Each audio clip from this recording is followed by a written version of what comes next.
2019, the Nebraska PTAC consultants served over 939 clients across the state. These clients expanded their businesses by creating 659 jobs. In total, in 2019, our clients were awarded over $135 million in government contracts in Nebraska. I would like to take a moment and give a special recognition to our NBDC Government Contractor of the Year, the President and CEO, Kelly Morton of ACE Reporting US, LLC. ACE Reporting US provides court reporting services nationwide from its offices in Lincoln, Nebraska. In 2020, the company added Region 1, the New England states, through a contract worth more than $850,000 annually. This gives ACE Reporting US a total of 35 active contracts in 21 states and Puerto Rico. You can hear or read about Kelly's story on our NBDC website. We're honored to have you all here with us today.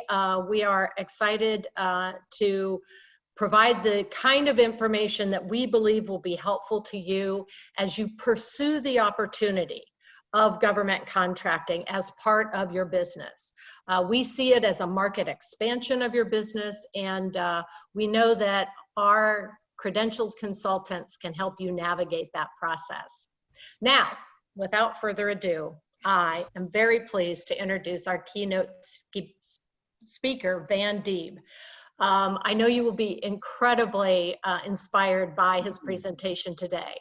Van is a motivational speaker, author, success coach, and the country's foremost expert on building relationships, and is dedicated to helping others become successful in the sales and service industry.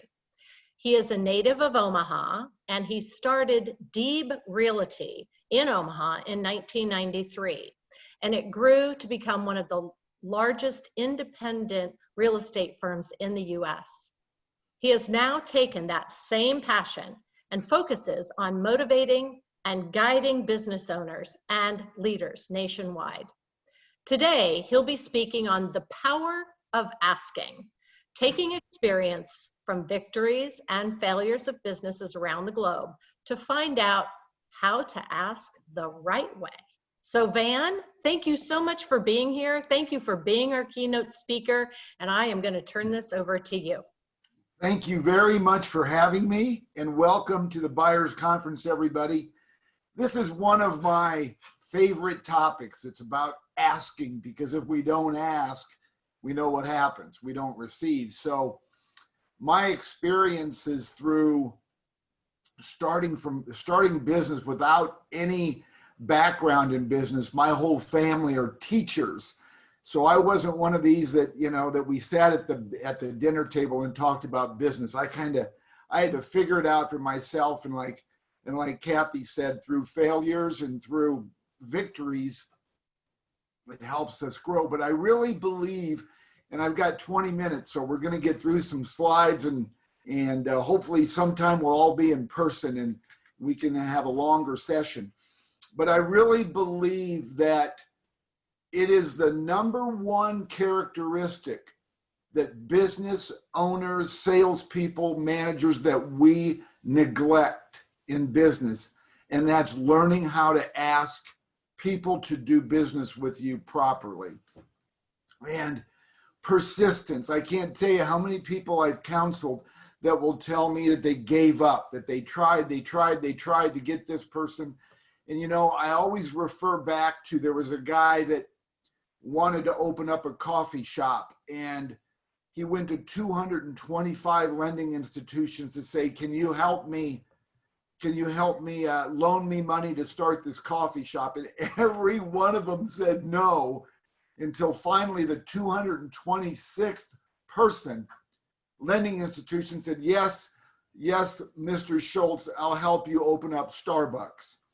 So this guy went 2 years trying to get help. And there's another individual that actually documented went to 303 lending institutions to get help to open up what what people thought was a crazy idea of a theme park. Well, finally, the 303rd lender said, yes, Mr. Walt Disney, we'll loan you money for Disneyland. So the key here is persistency. We have to be persistent. We have to believe in it, which I'm going to get to in a minute. And we have to keep trying. We can't stop until we reach our goal. Let's go next slide.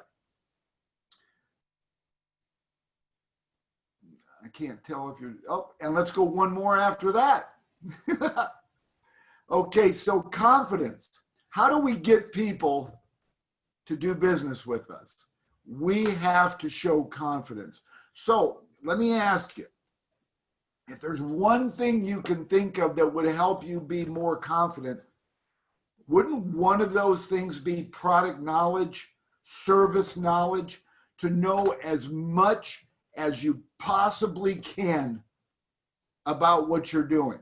So you exude this confidence, either over the phone or in person. They'll want to do business with you. I can't tell you how many times in my career I've asked somebody a simple question about their trade that they couldn't answer. It was kind of a turnoff to me. So I believe that if we want to be the best at what we do, and if we want people to do business with us, we need to block out at least 5 minutes a day to learning something new about our industry. Just pick 5 minutes in your calendar, that no phones, no nothing, and you're going to try to learn something new about your business. Next slide, please. Are you worthy of receiving? So we can learn to be great askers. We can have knowing how to ask for business down to a science. But my question to you is, are you worthy of receiving? Are you the type of person that people want to do business with? Are you going to show respect? Have you already shown respect? So some of the things that I'm really big on, I'm big on handwritten notes. The second I get off the phone with somebody, especially when I'm just getting to know them, I'm writing a handwritten note. And it doesn't have to be a thank you note. Dear Bob, sure was a pleasure visiting with you today. I'm looking forward to getting the information that you've asked me to get, and I'll get back to you shortly. The power of a handwritten note is crazy. I can't tell you how many times that I haven't met somebody in person, and I'm finally going to go do business with them, and they'll have my handwritten note in the file that they have on me, or they'll have it sitting on their desk. So I'm real big in that. And then another is, if somebody calls you on Monday at 1 o'clock, when do you think they want to talk to you? I promise you it's not Thursday at 9. They're calling you Monday at 1 o'clock because they want to talk to you Monday at 1 o'clock. Are you worthy of doing business with them? I know when I call somebody and I'm trying to give them my money, I'm trying to give them business, and they don't call me back for 2 or 3 days, and they say, you know what, I'm sorry, I've been really busy. Probably the worst thing you can say to somebody. Even in my busiest days, I wanted to make my clients feel like they were important. So at least I would call them up and I would say, hey, this is Van. I got your voicemail. I'm in meetings or with clients all day. Where can I call you back tonight at 8:30? Well, guess what? No one's going to have you call them back tonight. They're going to say tomorrow's fine. But the fact is, you acknowledged them. You made them feel special. So when you hear me say, are you worthy of receiving? Anybody can ask for business, but can you deliver? I call that big hat, no cattle. Don't be one of those people where you talk a big game, but you can't deliver. Next slide, please. Follow up. Has anybody ever told you this? The fortune is in the follow-up. I know people that are incredible at giving presentations, but they never follow up. And I've been guilty of that. Matter of fact, it's a really rotten feeling when you give a great presentation and you're getting off the phone, or you're leaving their office and you go, man, I nailed that one. I'm getting that business. And then you don't do anything about it. You end up calling them or getting back with them 2 weeks later and find out that they went to somebody else. It's happened to me, and it's really hard pill to swallow. Follow up, follow up, follow up. And you know what? It's completely okay to say to the client, you know, I see you're not ready to make a decision today. When would you like me to follow up with you? So lots of different methods that we can do to become good at follow-up. You know what? Isn't that a good time for a note? Isn't that a good time to write a handwritten note? I'm going to tell you something. We could talk about the power of handwritten notes and making people feel important all day long. Next slide, please. So I'm a big fan of sharing your goals. I believe that goals need to be written. I believe that you need to look at them every day. Did you want to hear something? 97% of us professionals don't have goals. 97% of us don't have goals that are written. We talk about them. I want to be successful. I want to do this. I want to do that. We've got to have written goals, and we've got to be able to be comfortable sharing them. Because if you have a goal and you don't share it, isn't it more like a secret than a goal? Yeah. So who do we want to share our goals with? We want to share our goals with people that love us, people that care about us, people that are in our corner. Don't be afraid to share your goals with your family. Aren't they some of the most important people in your life? Let them know what your goals are at work. The more you talk about it, the more you're going to bring it into your universe. I really believe that. I'm going to give you one example, and I want to spend a little more time on this than other. I'm kind of a goofball. I blaze my own trail. I follow the rules, but I like to stretch them. When I got in real estate, I'm going on my 38th year, and I still do, even though I retired from my company and sold it 11 years ago, I opened up another company 30 minutes later. That's how long my retirement lasted. But one of the reasons why I'm still in the game is because when I speak to people and do motivational speaking and coaching and counseling, I don't want to say, yeah, 20 years ago when I was in sales. I want to be able to relate to everybody. So yes, I still practice every day. I'm still practicing real estate. But one of the things that really convinced me that sharing your goals, how important it is when I was in Dallas, Texas. I spent my first 10 years in real estate in Dallas. I left Omaha, wanted to go try a new city, and I went to college in Omaha. Anyway, one of the top agents in my office in Dallas, Texas, he was from Iowa, so we really got along well, had a lot to talk about, both Midwesterners. He had a picture on his wall that was we had a plaque on his wall, #1 agent in Dallas. So I said, can I take a picture of it? He said, sure.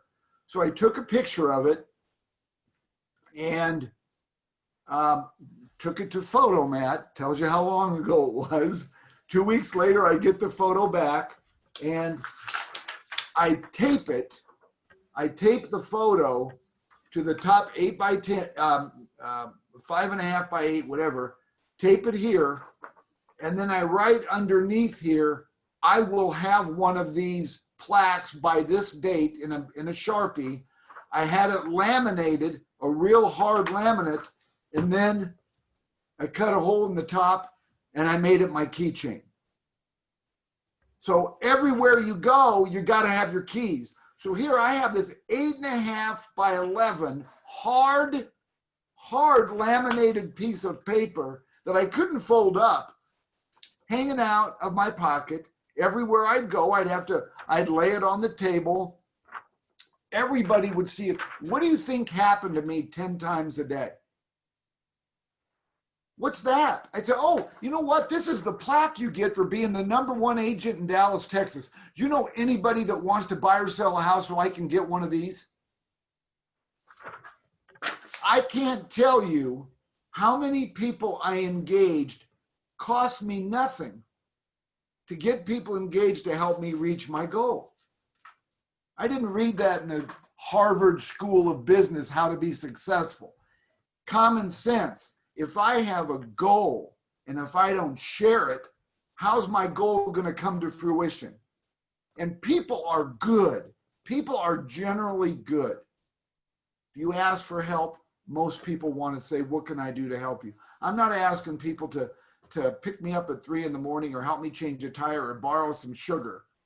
I'm just saying, if you know anybody that wants to buy or sell a house, have them think of me. Same with your industry.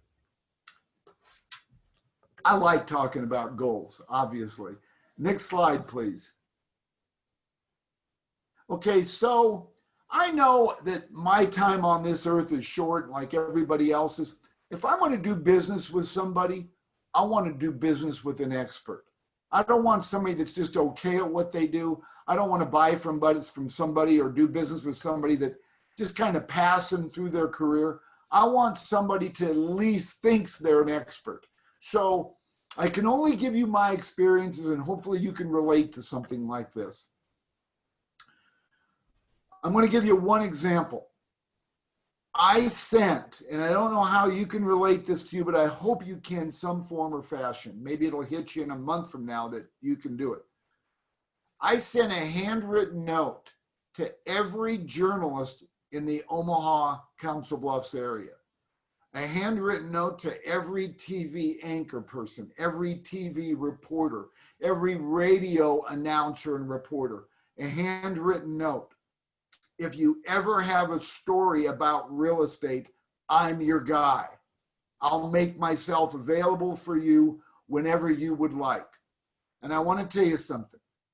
What did that cost me? By the way, you're going to find when you have me speak to you, my common theme is I don't spend money. I try to do things that don't cost money. I believe there's a million things we can do to build our businesses without spending a lot. So I would get a call from TV station. Hey, we're doing a story on radon. We're doing a story on the interest rates dropping. Are you available? I would make myself available. So then people see me on TV and they see me talking about it. Doesn't that make me look like an expert? Absolutely.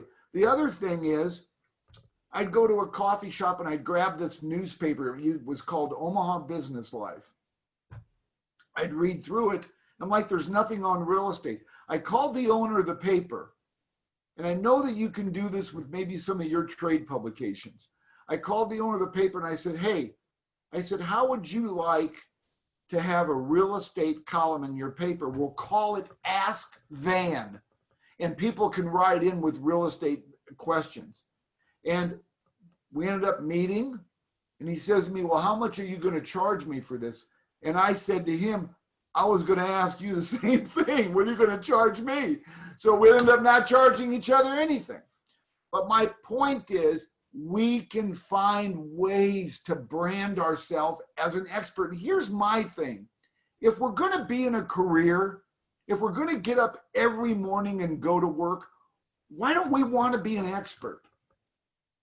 Why don't we want to be labeled as I'm an expert in this? We can become that expert if we do a lot of these things that we're talking about. Next slide, please. Community involvement. Boy, what a great way to brand yourself as an expert in getting involved in the community. So back in 1988, I became a father, and I was about as excited as you can get. And you know, this is who I am. I'm writing handwritten notes to the doctors at Children's Hospital, thanking them for delivering me such a wonderful little girl. And then I start thinking, how can I raise money for Children's Hospital? So once again, goofball, I'm going to do something crazy. So I started a campaign that I would sit on top of a roof and I wouldn't come down till I raised $10,000 for Children's Hospital. It became so big, after my 9th year, CNN covered it. I didn't get that out of a manual. Common sense. I'm grateful for Children's Hospital. I want to get my name out there. So I'd sit on top of a roof in several locations in Omaha, but it got to be where companies would call me and say, hey, if you'll sit on my roof next year, we'll donate $2,500 to Children's Hospital. So I made it a campaign. So I did it every year, the second weekend in May. Is it outside the box? Yes. I tell you, one of the greatest things I loved about that is that not only for Children's Hospital did we raise over 6 digits over my time, but it got people out of the woodwork to say, hey, I can do something like that for my kid's school. My mother died of a stroke. Maybe I can do something to benefit the the Heart Association or the Stroke Association. Anyway, so we can do things to get out in our community, let people know who we are, and I'm going to tell you, when people know that you've got a big heart and you're trying to serve your community, promise you they're going to want to do business with you. They're going to go out of their way to try to do business with you because you know what? They know you're a pretty decent human being. Next slide, please. Okay, so a lot of times, cultivate your sphere, we take for granted the people that we know. You know, we take for granted that we have this sphere, but we don't work it. Don't ever disregard and put aside people in your sphere. You have to remind them what you do.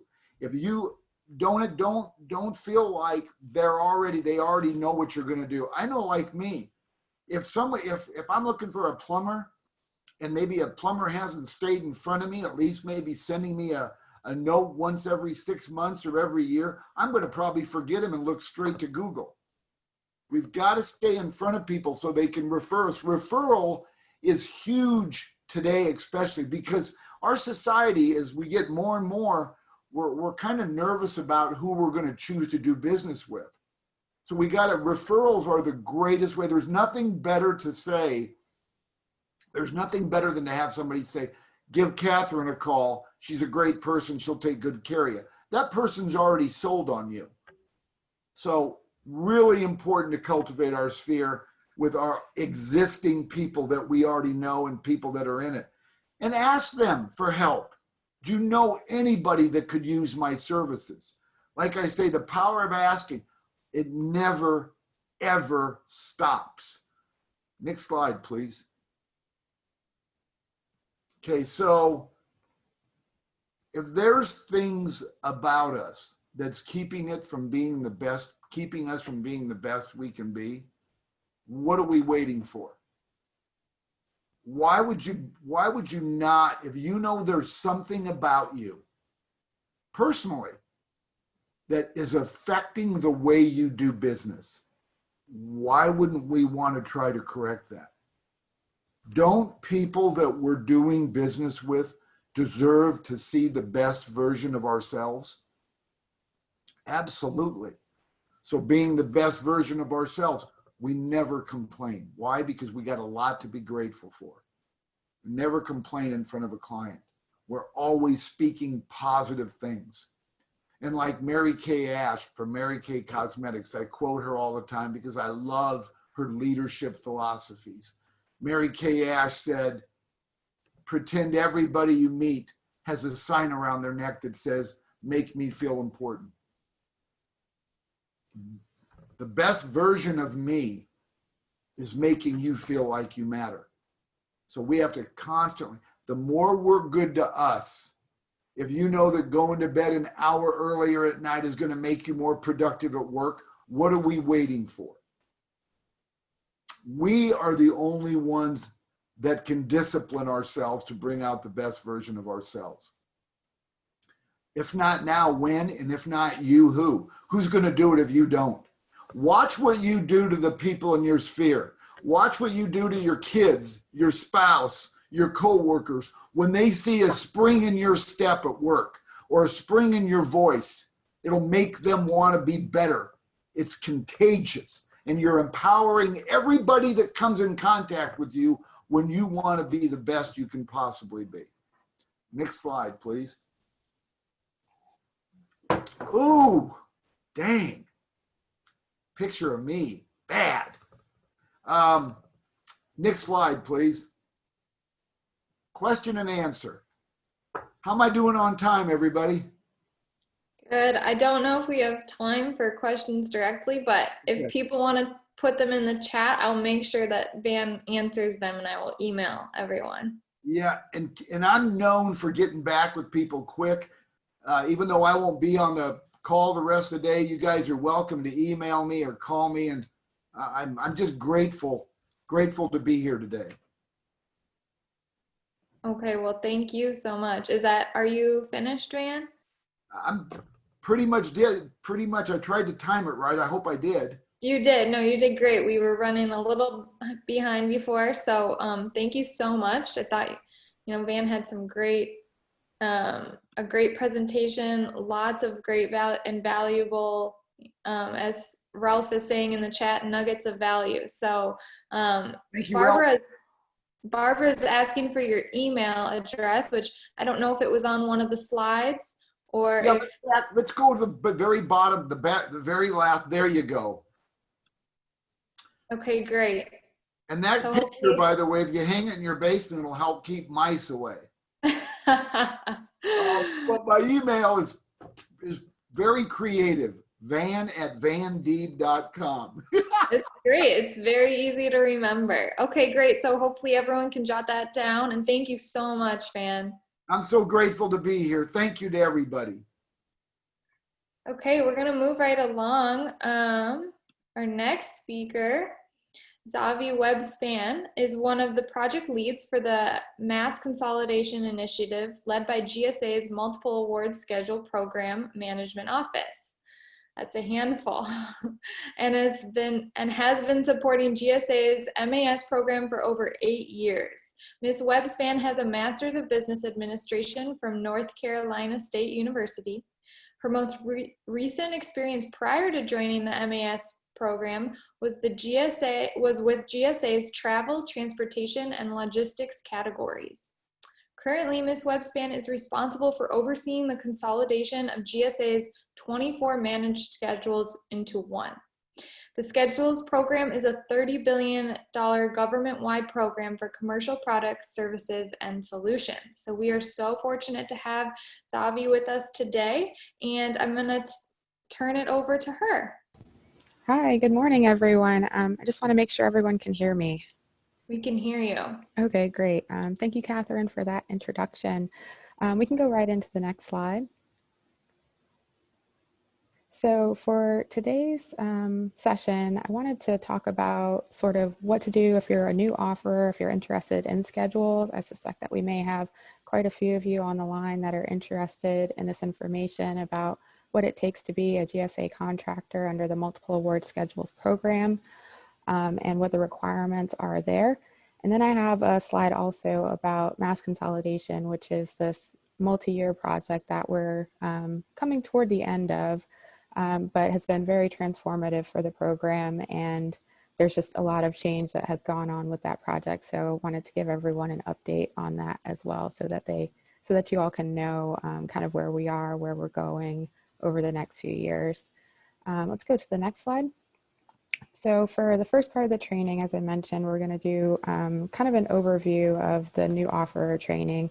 And this training is available video recorded on the MAS Roadmap, which is a site that I'll be providing later on in the presentation. But if at any time you want to kind of go back and refresh yourself on the topics that I'll be discussing, you can definitely go to that site, and there's the video recording that's always available anytime that you'd like to watch it. So in this part of the session, I'm going to talk a little bit about the Multiple Award Schedule program, sort of give some background information, what it's all about. Then I'll talk about sort of as a company, what are some things that you should consider thinking about when thinking about if you want to have a MAS contract or not? Is it a good fit for you? And what are some of those key questions that you want to consider as a company thinking about that sort of undertaking and getting a multiple award schedule contract? Then we'll talk about the mass offer process and the roadmap. We'll talk about the solicitation and all of the attachments and different things like that.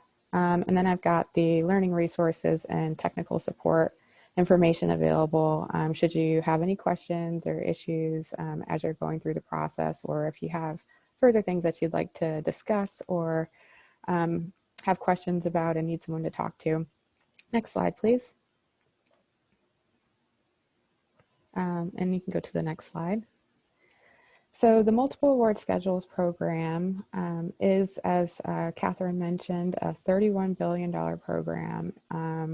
Yeah, and it's actually over that at this point. I was actually looking at our past 4 quarters, and we're at about 34 billion over the past 4 quarters this year. So the MASS program is commonly referred to as the GSA schedule program, or schedules previously, but now we only have a single schedule that we're accepting offers under, or MAS, or GSA contract in some circles. And it's the premier commercial acquisition vehicle program within the federal government. And as I mentioned, over 34 million or $34 billion of schedule sales annually. GSA's Multiple Award Schedule program is an indefinite delivery, indefinite quantity contract for commercial products and services that are available for use by federal agencies. So we have our federal customers that are eligible users of the schedule, but we also have other organizations that are able to use the schedule as well. So those organizations may include state and local government for some of the products and services that we offer on schedule, and international organizations like the Red Cross are also eligible users of the schedule. And then it looks like the slide is a little bit cut off on the bottom. Hopefully that won't be the case going throughout the presentation. But there are other government-wide multiple award contracts that are available outside of the schedules program. So we've got the GWACs as well as MACs. An example of a MAC is the OASIS contract vehicle that GSA has as well. There's also the VA schedules that are available, and those are the VA managed schedules. Those are for medical type services and supplies. There are 6 of those schedules. Those were not part of the consolidation, so those are still available and can be found on GSA's eLibrary, which I'm going to talk about in a little bit. We can go to the next slide. So MASS contract opportunities and benefits. So there are substantial opportunities available to your organization if you become a MASS contractor. So we've really tried to mirror the MASS contracting program around commercial buying practices. It's a fast, easy, and effective contracting vehicle. The way I like to think of it is GSA has done a lot of the negotiations sort of upfront, so that contracting officers and the agencies and our for our customers are able to kind of buy things in a more streamlined fashion than they would be if they were just going out and doing an open market buy. It complies with all of the rules and regulations. So we are maintaining the contract at GSA. So if there are updates to any federal acquisition regulation clauses, we're making sure that those get updated. If there are any other sorts of policy or regulatory changes, we're keeping the contract up to date with all of that information. It also allows total solutions through contractor teaming arrangements. So I'll just spend a couple of moments chatting about contractor teaming arrangements and what they are. So a contractor teaming arrangement is when 2 or more GSA contract holders get together to provide a total solution to a customer. In these types of solutions or agreements, these contractors are both bringing something to the table from their contracts. So each contractor is using their contract. It's unlike a prime sub agreement where you have a prime contractor that has the privity of contract with the agency, and then the subcontractors roll up underneath that prime contractor. In a contractor teaming arrangement, both contractors have that privity of contract because both contractors are doing work off of their GSA contract. So that's a definite possibility. And these are used whenever there's, say, a contractor that offers one part of a solution and the other contractor provides another part. So maybe one contractor is providing the actual item and another is providing a service related to that item. That's potentially an opportunity and a way to think about how these contractor teaming arrangements may work. So another benefit, or a couple of benefits to holding a MASS contract, are they're really numerous if your company is properly positioned to reap the opportunities. So potential rewards include being a part of this program. Right now we have over 14,000 contractors that are a part of the program. And this can help achieve a reduction in cost in selling to the government. It could be one place that you send all of your government customers, since they are all eligible users of this contracting program. Next slide, please. Next, we'll talk about, is math a good fit for you? Key questions to consider. Next slide, please. So these are the categories that we have available under the multiple award schedule contract. You'll see that there are 12 here, and essentially whenever we created the new schedule, we needed a new way to organize it. So we decided to use the category management organizational structure. So if you're familiar with government-wide category management, these categories should look fairly familiar. Under each of these categories, we also have subcategories, which are sort of a further delineation of what falls under those categories. So for example, on information technology, we have an IT hardware subcategory, as well as an IT software subcategory, a telecommunications category, for example. And it sort of flows that way. And then under each of those subcategories, we have one or more special item numbers, and those are basically the groupings of offerings that we have under the schedules. We call them special item numbers or SINs. And then also recently, we've also added some, it's not in the, I believe it is in the solicitation, but to help our customers and our industry partners better identify themselves in our e-tools, we've also established SIN subgroups. And these subgroups are available for those broader SINs that have broader scopes that may have things that fall underneath them, or a further delineation, so that customers can more easily find the groups of vendors that they're that they need to get their work done. Go to the next slide. So is there a demand for my products and or services? So one way you can find that out is by going to beta.sam.gov and searching under contract opportunities. So some of you may be familiar with FedBizOps or FBO.gov, Federal Business Opportunities. That site was migrated, I can't remember when, I think it was earlier this year, to beta.sam.gov. And that site is the single point of entry for government procurements that are $25,000 and above. And you can go out and search opportunities right now, active opportunities that agencies are looking for contractors to purchase from. This is not a schedule specific site. This is anything throughout the federal government that is $25,000 and above.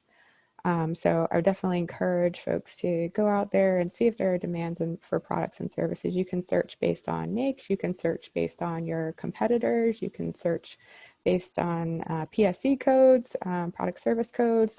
There's numerous ways that you can search information in the beta.sam.gov contract opportunities tab.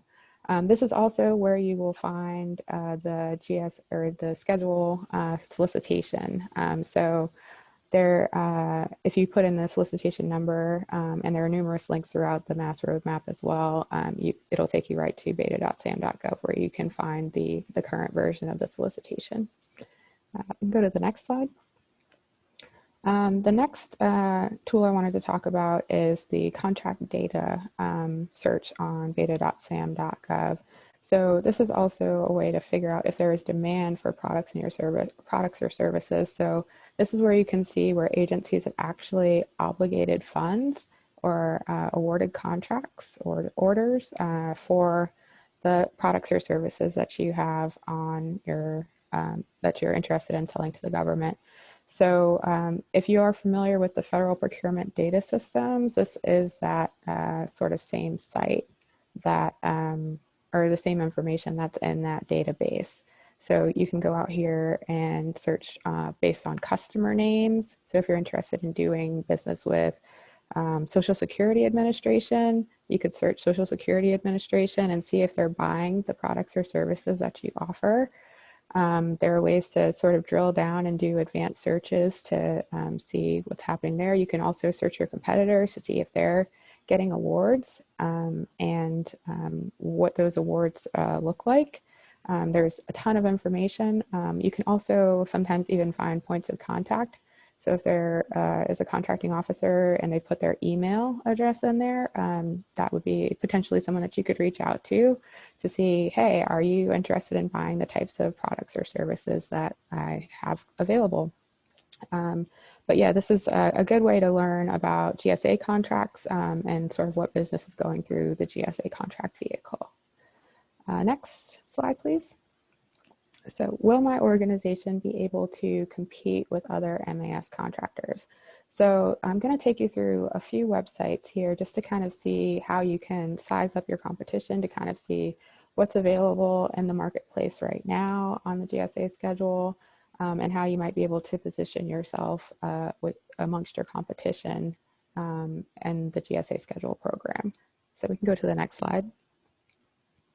So GSA eLibrary, I think I've mentioned maybe a couple of times already, but GSA eLibrary is basically the clearinghouse for all of our contract information. So any contractor that has been awarded a GSA contract or multiple award schedule contract will be listed in eLibrary. eLibrary is completely public information. Beta.sam.gov as well is completely public information. Anyone can go out there and search information about anything, basically, anything that's available in those databases. So eLibrary, you can come out and you can see the schedule. You can see sort of what's offered. You can see on the screen where it says facilities and facilities maintenance and repair. That's the large category and subcategory. And then under where it says category, you'll see the special item number, the SIN, which is in red. It's 561121 or 561210 FAC, complete facilities maintenance and management. So you can kind of search through and see what those different SINs are, what they're described as. And if you click on those SINs, you'll actually see the list of contractors that have that SIN on their contract currently. You'll see their contract number. So if you want to take that contract number and then take it back to beta.sam.gov and do a search on it just to see what orders has that contract been awarded, that's something that you can definitely do. And I think that's been helpful to a lot of contractors to just kind of see what kind of work is happening. And you can also, how do you get to the schedule? I'm seeing a question from Barbara. So eLibrary is gsaelibrary.gsa.gov. And if you go there in the upper right-hand corner, there's a place that says Quick Links. And under the Quick Links, you'll see multiple award schedule, and you'll be able to click to here. A couple of other things that I did want to just highlight on the page is there are a couple of blocks you'll see where it says GSA contracts online federal buyers.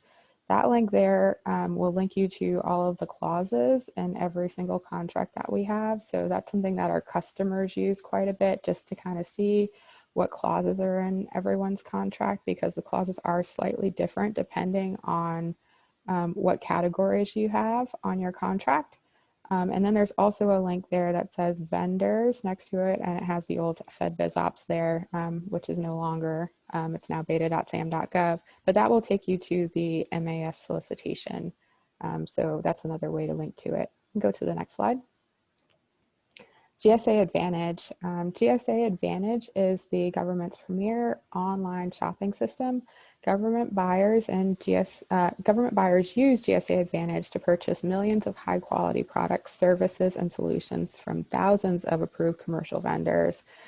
So you can kind of think of GSA Advantage as the government's, or similar to like an Amazon.com, where you can come out here and search actual products. That's mostly what it's used for. And essentially what you would do is come out, say you're selling fire trucks. You can search fire trucks on GSA Advantage and you'll see who has fire trucks on schedule. You'll see what the prices are, and customers can use this. But it's also a tool that contractors can use to do their market research as well and see what their competition is doing. If you're a services contractor, you're not going to find a whole lot of information on GSA Advantage. You're going to find it more so in the text files that are available. And you can find those on GSA Advantage as well as eLibrary, where you can see the actual labor categories that contractors have awarded on their contracts, as well as the prices associated with those labor categories. But it's a great tool to compare features, pricing, delivery terms, warranty terms, services, and other terms and conditions. So definitely a great tool for you to do your market research and help you decide if GSA schedule is a way to go for you. Next slide, please. And last, the schedule sales query. So this is where you can actually see all of the sales that have been reported to GSA. So as a part of the requirements for having a GSA contract, contractors must report all of the sales and remit IFF, which is the industrial funding fee on a monthly or quarterly basis. And all of that information we make available publicly. So you can go out to the schedule sales query and see what contractors have actually reported and realized. So depending on how that contractor is set up with their financials, if they're on a cash or an accrual basis, they'll report their sales and they'll show up, and it's all made publicly available to folks. So it's definitely another point of market research where you can see your competitors and say, okay, this person is, or this company is doing $100,000 worth of sales for the last fiscal year. This might be something that I want to get into, or I'm not seeing a whole lot of sales on my competitors. Maybe there are some challenges there that I need to further research and see if I might be able to figure out why that is, and if this is a viable option for me and the products and services that I offer as a company. But that's definitely another tool that I recommend everyone check out if you're interested in knowing more about sort of the sales that are coming under the GSA schedule program. Next slide, please. Okay, the next question you'll want to ask yourself is my organization positioned for a mass contract? So to be successful in a mass program, your firm must invest in additional education for your organization's staff on how the program works and how to successfully manage your contract. So we definitely recommend that all contractors that are interested in pursuing a mass contract prepare a mass contract specific business plan outlining sort of how you plan to come to market, what customers you want to target, all of that sort of good information. Devote resources. This is something that you have to put work into in order to be successful. There are the business development as well as marketing things that you'll want to think about and kind of how you'll resource those, as well as the compliance aspects of maintaining the contract and developing expertise.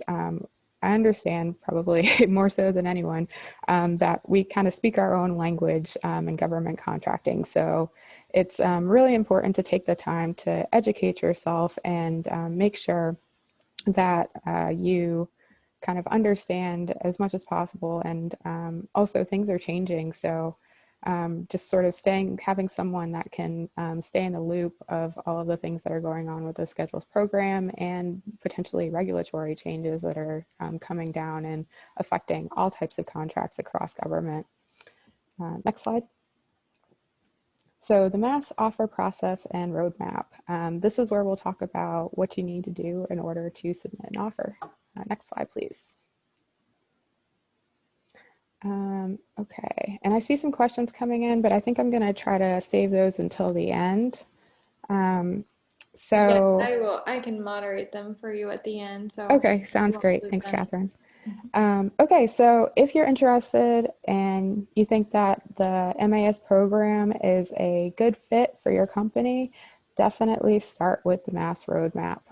This is a guide that's meant to help our industry partners and offerers navigate the process of submitting an offer. So if you go to the MAS roadmap, gsa.gov/MAS roadmap, it will take you to this page, and this will be your starting point. Definitely read through all of this, all the information on this website very carefully. Can you go to the next slide?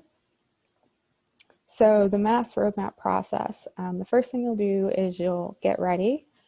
This will be a matter of completing your training. So we have a Pathways to Success training that all contractors must complete. We also have the readiness assessment where contractors have gone through and determined that they are ready, in fact, to pursue a GSA contract. And then you'll understand the solicitation. So you'll review the solicitation and available offerings and see where your company fits within the structure of MAS. You'll assemble your offer. This will be where you'll figure out what forms are applicable to the items that you're looking to offer. So there are some specific requirements or different technical requirements for some of the offerings that we have under MAS. So you'll want to make sure that you figure out what those are. And all of that's available in the roadmap in the solicitation. There's also a number of documents that you'll need to compile to get ready to submit your offer.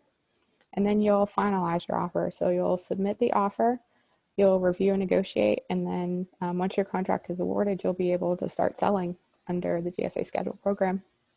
Next slide, please. So locate, read, and understand the MAS solicitation. So there are numerous ways to get to the solicitation, but one of the ways that's easy to get to the solicitation is going through eOffer, eoffer.gsa.gov. If you go to that site and then go to the right-hand navigation, you'll see where you can go to the multiple award schedule solicitations, and you'll be able to find the MAS solicitation. You'll also still see all of the 24 legacy solicitations, but all of those solicitations are closed at this point to offers.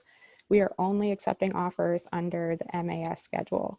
MAS schedule, though, does incorporate all of the offerings that were available under those legacy 24 schedules. So if you're maybe familiar with Schedule 70 or PSS or Schedule 84, all of those offerings that were available under those various schedules are now under MAS. Next slide. You'll also need to download. So once you click on that link that was on the last slide, you'll see the solicitation as well as the category attachments. So for each of those 12 large categories that I mentioned in a previous slide, each one of those has a category attachment that outlines the subcategories under that large category, as well as the special item numbers, and also talks about the special requirements or any additional templates or forms that are required to complete the offer for that particular SEN. Next, please. This is the cover page of the solicitation. This is an old screenshot. We are actually up to refresh number 4 at this point as of August 13th. But basically, this is what the solicitation document cover page looks like. Next slide. And then once you get into the solicitation, past the table of contents, you'll see this provision, which is SCP FSS 001, which is the instructions for all offers. There are 3 sections, and this really outlines all of the requirements. And this is what is covered also in the MAS roadmap. But what we really tried to do in the MAS roadmap is to try to take this provision language and make sure that it was presented in a plain language, easy to read, easy to understand way, so that contractors actually knew what to provide whenever they're going into eOffer and doing their offer. So this is broken into 3 sections. We've got section 1, which is your administrative and contract data. It's a lot of information about your company, your authorized negotiators, that sort of stuff. We've got section 2, which is the technical proposal. We've got corporate experience, past performance, quality control, and relevant project experience. A couple of things that I want to note here. So factor 2, past performance. This is an area that we get quite a few questions on, and we do have clarification in the roadmap of sort of what we expect in terms of past performance, but there are 3 ways that a contractor can provide past performance. They can provide it through CPARs. So that's if you have government contract work and the customer has reported through CPARs. we can take that CPARS information if it's available and meets the requirements of our solicitation, and use that as your past performance. There's also open ratings, which is through Dun& Bradstreet. However, that has been discontinued, but we understand that there are some contractors that ordered prior to that being discontinued, so they can still submit open ratings if they have them. I think that will be until January sometime, because I think that's when Dun & Bradstreet stopped accepting orders. And then the last past performance, I guess, thing that we would accept is the past performance questionnaire. And the way those work is if you don't have the CPARs, if you don't have the open ratings, you would do the past performance questionnaire. And essentially the way that works is you would provide the questionnaire, and there's a template available in the roadmap to your customers, and your customers would fill that out.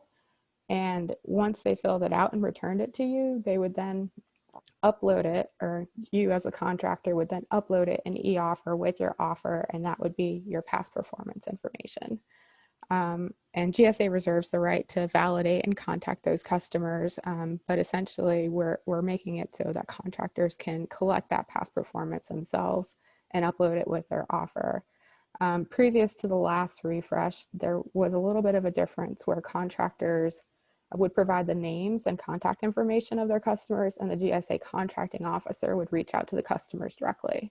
Now we're having contractors reach out to the customers directly with the PPQ form that's available, and then upload an e-offer. So that's just to sort of clarify that requirement. That's a new one that we've been getting quite a few questions on. And then the relevant project experience. The one thing that I did want to clarify here is we require one project experience for all SINs or all special item numbers, except for those SINs that are in the IT large category. And those SINs in the IT large category, those SINs require 2 project experiences. All the others are 1, but anything in IT, you'll want to make sure that you provide 2 project experiences. And that's clear in the solicitation as well, but I did just want to make sure that that's highlighted. And then the last thing is section 3, which is the price proposal templates. Next slide, please. As I mentioned, we've got our category attachments. That's where you'll find the subcategories and SINs for each of those large categories. Next slide. This is where you'll find all of the templates. So we talked about the we talked about the past performance questionnaire, the PPQ. That template is available on this site. We also have all of the other templates that are either required or optional, depending on what special item numbers you're offering or what large categories you're offering under. There is a list of anything that's required, depending on what is necessary based on what the offer contains. So all of that can be found on this site, which is gsa.gov/mass category requirements. I also wanted to highlight on here, you'll see in blue where it says available offerings attachment. That's a list of all of the available SINs. There's about 318, I believe, that are available on the multiple award schedule vehicle right now. Next slide. Oh, there we go. So once you've compiled all that information, you filled out all of your templates, you'll go to the electronic offer system, or e-offer. And this is mandatory. We only accept electronic offers at this time. We don't accept any paper offers anymore. So everything must be submitted through e-offer. And e-offer automates the proposal process by allowing your organization to prepare and submit your offer electronically. So in order to access e-offer, you must have a digital certificate. So that's something that you'll definitely want to probably start the process on before, if you don't have one, before you even really get into compiling all of your information for your offer, because that can take a little bit of time to actually get processed and over to you and delivered to you. So I would definitely recommend that. Next slide, please. The transactional data reporting. So this is an option for certain SINs or special item numbers that we have on the contract. So in 2016, GSA launched the transactional data reporting pilot across select special item numbers to further promote transparency and competition. Participating vendors are required to electronically report standard data elements such as price and part number for products and services sold on a monthly basis. The TDR pilot benefits industry in eliminating the requirement to provide a commercial sales practice and establishes discount relationships under the price reduction clause. And it also reduces contract administration burden associated with tracking and reporting requirements under the price reduction clause as well. So this is, again, I just want to emphasize an optional program that contractors can participate in. You certainly don't have to, but if you do participate under one SIN on your contract, it applies, the transactional data reporting clause applies across all of the entire contract because it is a contract level clause. So that's just something to keep in mind. Next slide. How does GSA evaluate a mass offer? So the things that will happen, so before we go there, you'll submit your offer and it will go to a pending status where it hasn't been assigned yet to a contracting officer initially. Then it will be assigned to a contracting officer and they'll start the evaluation. E-offer sends notifications throughout the process so that you know sort of where your offer stands, if it's being evaluated or if it's still pending, waiting to be evaluated. So completeness, mass offers are required to provide complete information to conform to the mass solicitation and respond to all solicitation provisions. So if your offer is complete, the procurement contracting officer that it's assigned to may be able to award your contract. If it's incomplete, they'll probably kick it back to you or ask you to withdraw and resubmit. Scope is also something that your contracting officers are going to be looking at. So they'll review your offer to ensure the products and or services that your organization is offering are within the scope of the mass solicitation. So it may be that your offering fits better under a different SIN. Something that we've seen recently as an example is we had telehealth come in under the GSA schedules. And it seemed like it was actually a better fit for the VA schedules since it was medical related. So that was something that was interesting in terms of like a scope review example. They'll also look at responsibility. So, and this is one of the most important roles of the contracting officer in evaluating the offer, is to make sure that the contractor is responsible in accordance with FAR subpart 9.1. So PCOs or contracting officers must make an affirmative responsibility determination. And there are three broad categories of responsibility, which are integrity and business ethics, financial capability, experience, and performance capability. Next is subcontracting. So subcontracting plans are only required for contractors if they are not a small business. So if you are not a small business, the contracting officer will review elements of the subcontracting plan for acceptability. They will look at a sample of the subcontracting plan format to make sure that you've completed that properly. And all of the subcontracting plan stuff is actually done right in e-offer. So you can definitely check that out in there. Let's see what else. Yeah, and we're expecting contractors for the subcontracting plan to really make a good faith effort in meeting those subcontracting goals that they're setting forth in the subcontracting plan. And then the last thing is pricing. So the contracting officers are required to conduct price analysis, make a fair and reasonable pricing determination, seek most favored customer pricing, except in the case where transactional data reporting is required. So that's essentially it for that slide, I think. We'll go on to the next slide. So mass contract formation. So this is when the contracting officer has finished all of their evaluation. They will then start to look at what they need to do in order to get the contract awarded.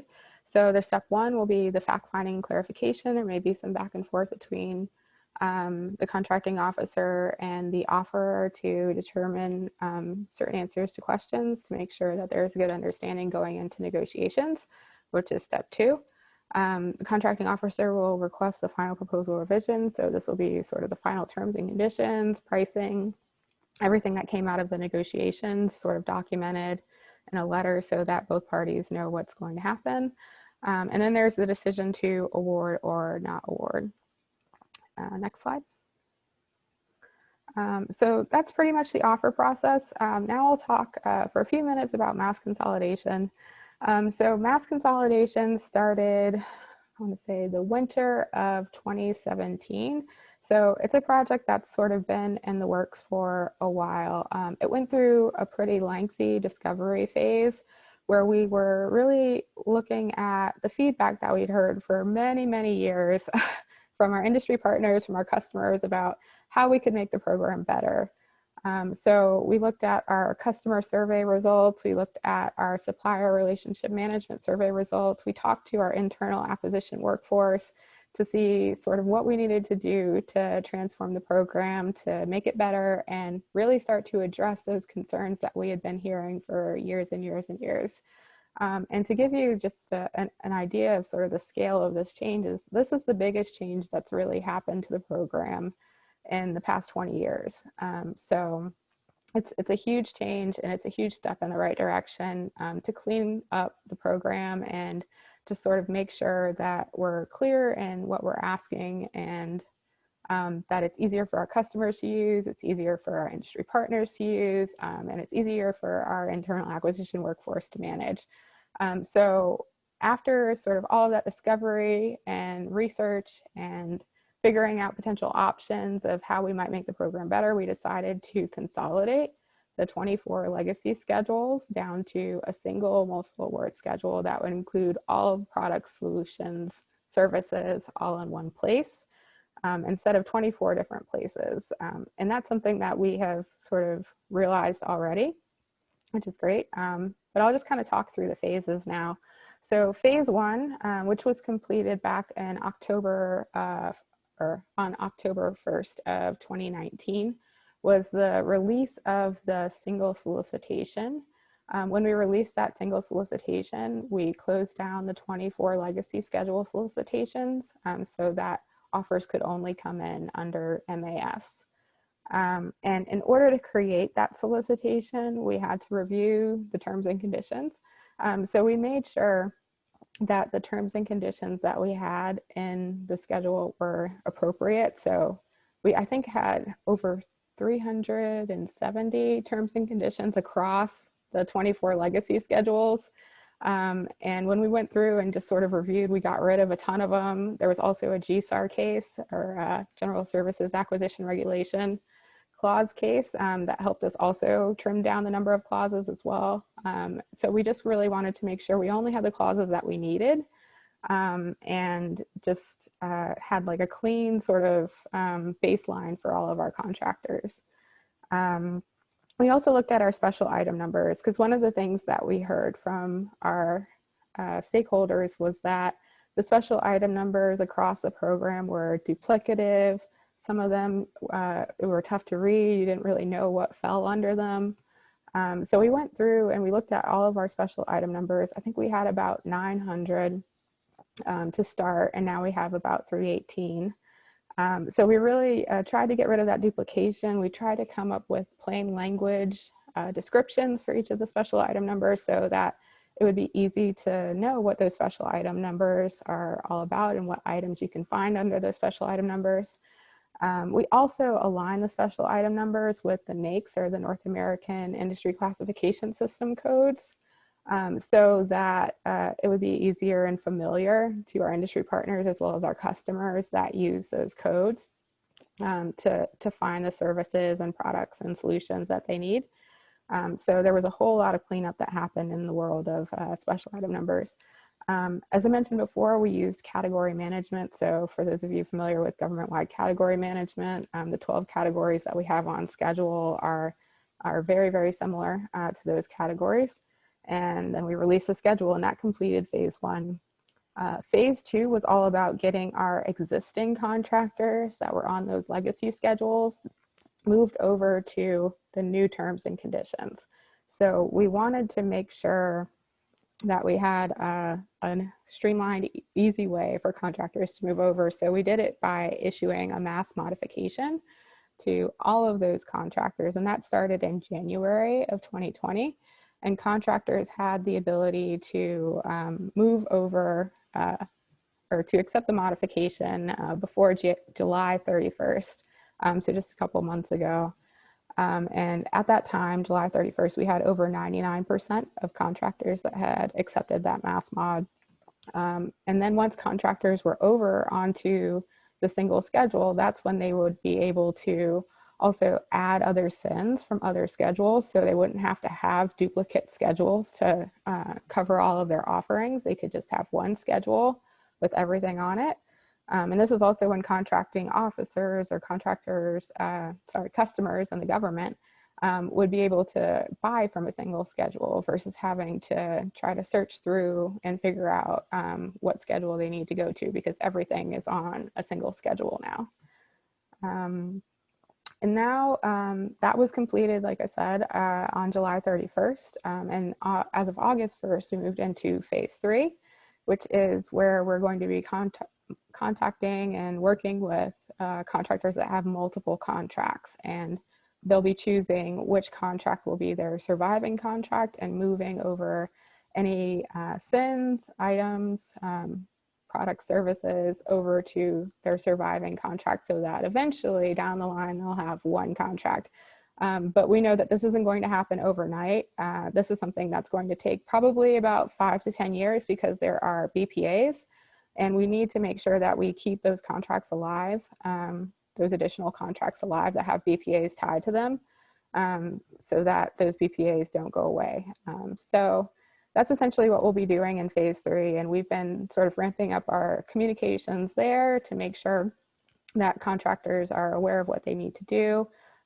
This year and throughout FY21, we're going to be planning with contractors for phase 3.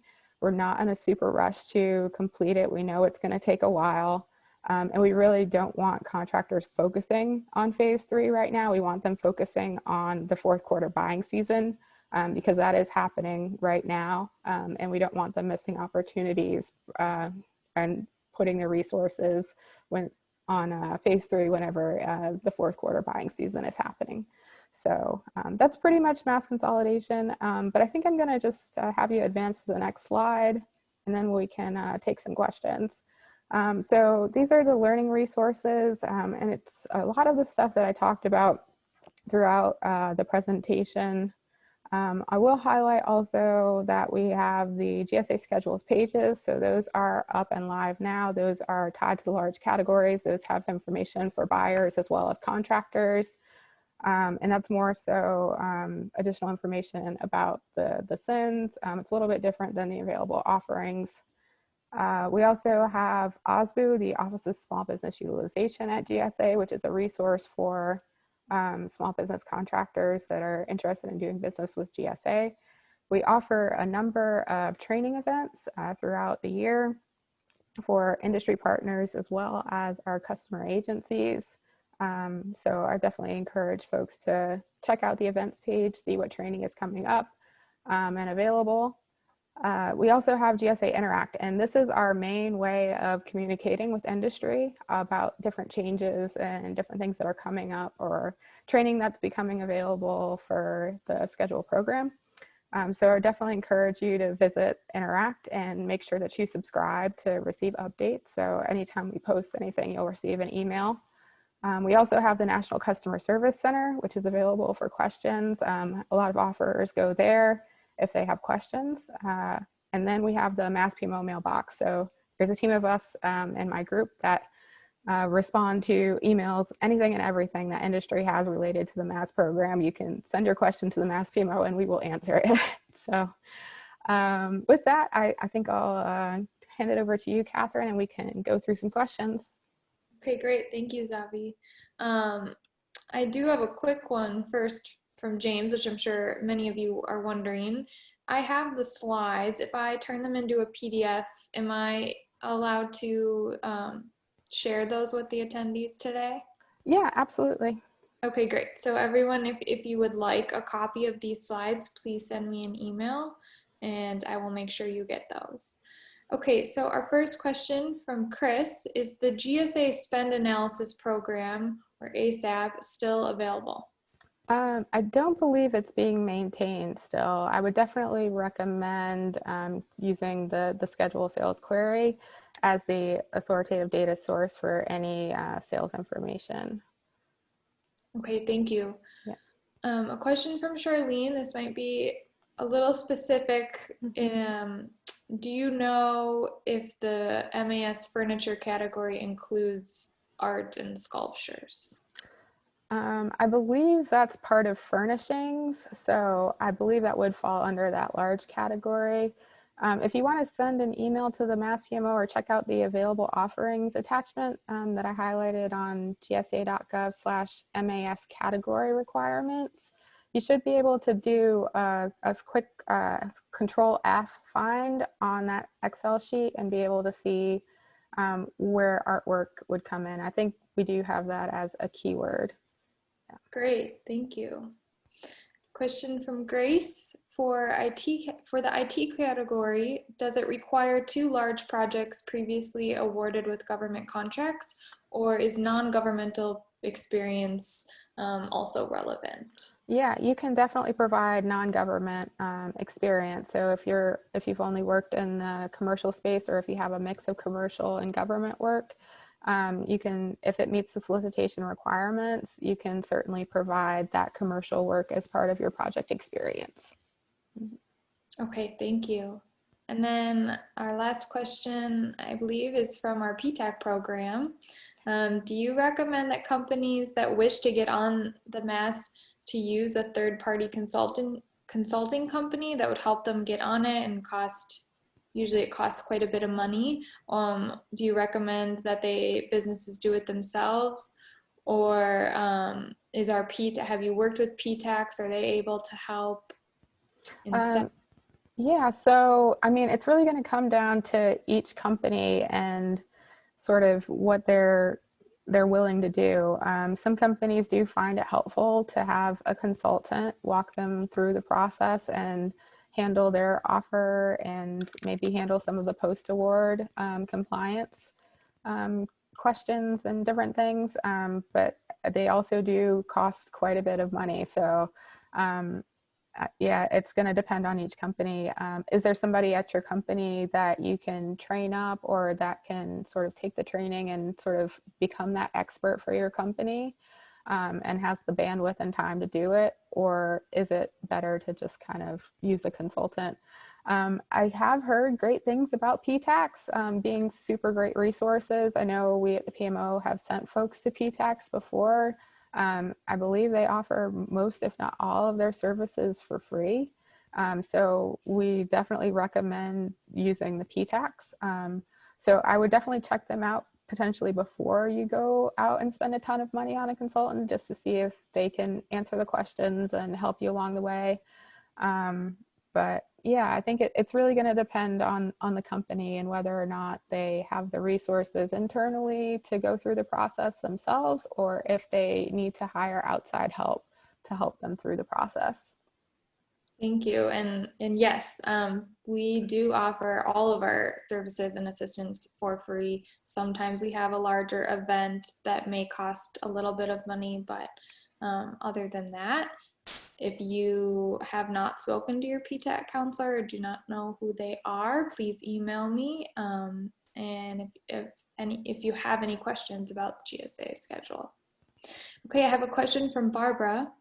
Do the beta.sam.gov solicitations send you to the GSA MAS website for additional information? So the mass solicitation does have hyperlinks in it that will take you to, for example, the available offerings page. We also have an MAS contracts requirement or contract requirements page that's linked in the solicitation as well for some of the post-award requirements that contractors have to follow. And there are some other links in there as well. But essentially, I think, yeah, it won't take you to necessarily all of the learning resources that I have listed on this slide, but the main items that you'll need in order to complete an offer and also to learn about maintain your contract after award are listed in the actual solicitation. Okay, great, thank you. And I just want to say thank you again for being here. This was really informative. Thank you for having me. Yeah, and as I mentioned, I can share the slides, so please send me an email or you can also chat me directly. Thank you so much, Savi. Okay, thank you. Have a great day, everyone. Bye. Bye. Okay, moving right along, we have Josh Frank here with us. Daniel, if you want to go, yes, head over to his slides. I will introduce our next speaker. Josh Frank is the managing partner at RSM Federal. He's an award-winning business coach, professional speaker, and a best-selling author, and he is nationally recognized as an authority on government sales and business acceleration. With 30 years in the government market, he speaks nationally on federal acquisition and business strategy. He specializes in the development and implementation of techniques and strategies required to differentiate, position for, and win government contracts. This particular presentation provides award-winning techniques and strategies that have directly helped small businesses win more than $2 billion in government contracts. As a result of these strategies, the presenter, Mr. Josh Frank, managing partner, was awarded the SBA's Veteran Business of the Year, Society of the American Military Engineers Small Business Advocate of the Year, and Silicon Review's for Top 50 Trustworthy Companies of the Year. So welcome, Josh. I know that many of you have probably viewed a few of his webinars, and so you might be familiar with him. I'm going to turn it over to him now. Take it away.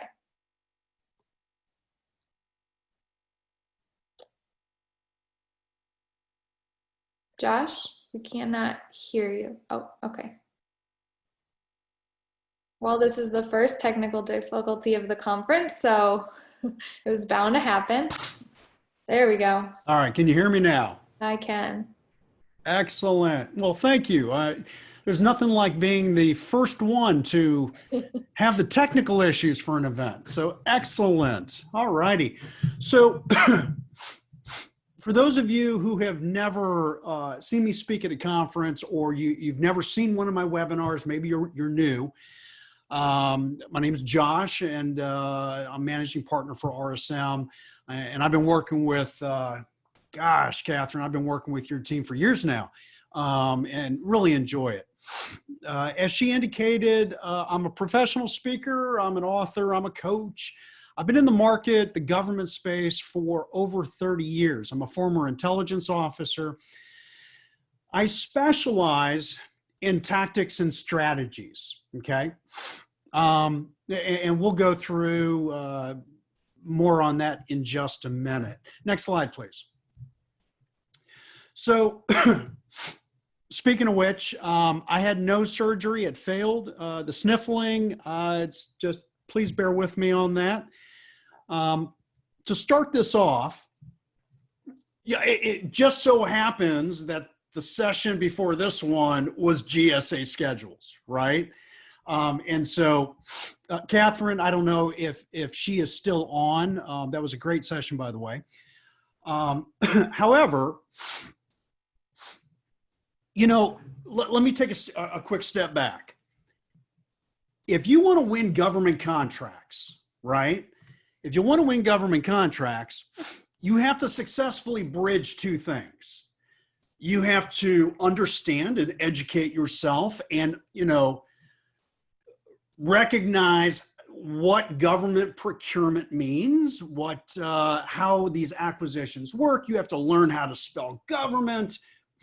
It's not tactical. Anybody that wants to win government contracts, I would say to you, look, there's no low-hanging fruit. Even with the GSA schedule, there's no low-hanging fruit. And so you should not plan to win a government contract for a good 6 to 12 months, right? So as I start this session for, business development and tactics, let me set the stage. In 2019, FY19, right? We're about to finish 20, but I've only got the data from a year ago. There were 14,000 plus companies that had GSA schedules. Almost 70% failed to successfully use their schedule. I mean, look at the numbers, right? Now, the reason why almost 70% failed, it's not because they're a bad company. It's not because they don't have strong products or services. It's because they don't understand the market. You don't simply get a GSA schedule and all of a sudden money starts falling off trees. If you don't believe it, there's the numbers, okay? So more than half, it says almost, more than half of companies really fail with their schedule. This is a microcosm of the overall market, okay? So it's not because of what they sell. They have good products, they have good services, but 68% aren't hitting their thresholds. Next slide. Let me take it a step further. You've got two identical companies. I mean, we're talking identical. They sell the exact same product or service. And for all of you that are on this webinar today, whatever it is you sell, there's 100 other companies or 1,000 other that sell what you sell, that do what you do. Both companies, the owners have the same education levels. It's a high school grad, it's a bachelor's, a master's, whatever. Both companies, both go to the P-Tax, both go maybe another coach or a consultant. Everybody gets the same help. Everybody goes same events, same books, same webinars. They join the same associations. One company wins $3.5 million, okay, in the last 12 months. The other company doesn't make a penny. Why? Next slide.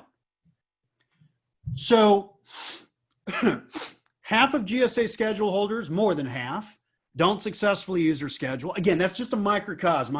I just happen to be using GSA schedules to kick this presentation off. It could be any type of contract vehicle. So, but in this case, more than half don't succeed with the schedule, and two identical companies heard the exact same thing. One wins and one doesn't. Why? Next slide. Because it's not what you learn. This is absolutely critical. It's how you apply it. It's not what you learn, it's how you apply it. To successfully win government contracts, let me take a step back. To successfully win commercial contracts, this is market agnostic. You have to bridge two things. You want to bridge the market expertise, right? Understanding government procurement in this case, and bridging it with business strategy. If you're not a good business professional or you don't have the skills, it's going to be no different than the commercial space. You're going to have a hard time making money. So one of the most important things I will teach you or I will convey to you in this session is all these webinars you're going to see during the conference, right? You can listen to people talk. You can take notes and go, oh, I'm going to do this. But if you don't know how to apply what you're learning, you're going to have a hard time being successful. Next slide. So all of that, this is a 1-hour session. It is basic to intermediate content. There is a ton of information. Okay, you're going to want to go back and get the slides. I don't know if these are being recorded. If they are, you probably want to watch it again.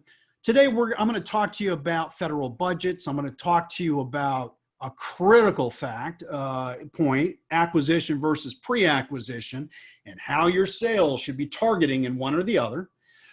The importance of differentiating what you sell, okay, your value. We're going to talk about who buys what you sell. And then I'm going to walk you through 20 prospecting methods that everybody is told, hey, you need to do this, you need to do that, go talk to these people, go look up this, go to that system. There are so many people, so many systems, people get lost. And a lot of people will say to me, Josh, I've got a gazillion recommendations, they all look good, but I'm not winning anything yet. We're going to talk about that. Next slide. So let me start with appropriations, okay? Excuse me. Hold on one sec.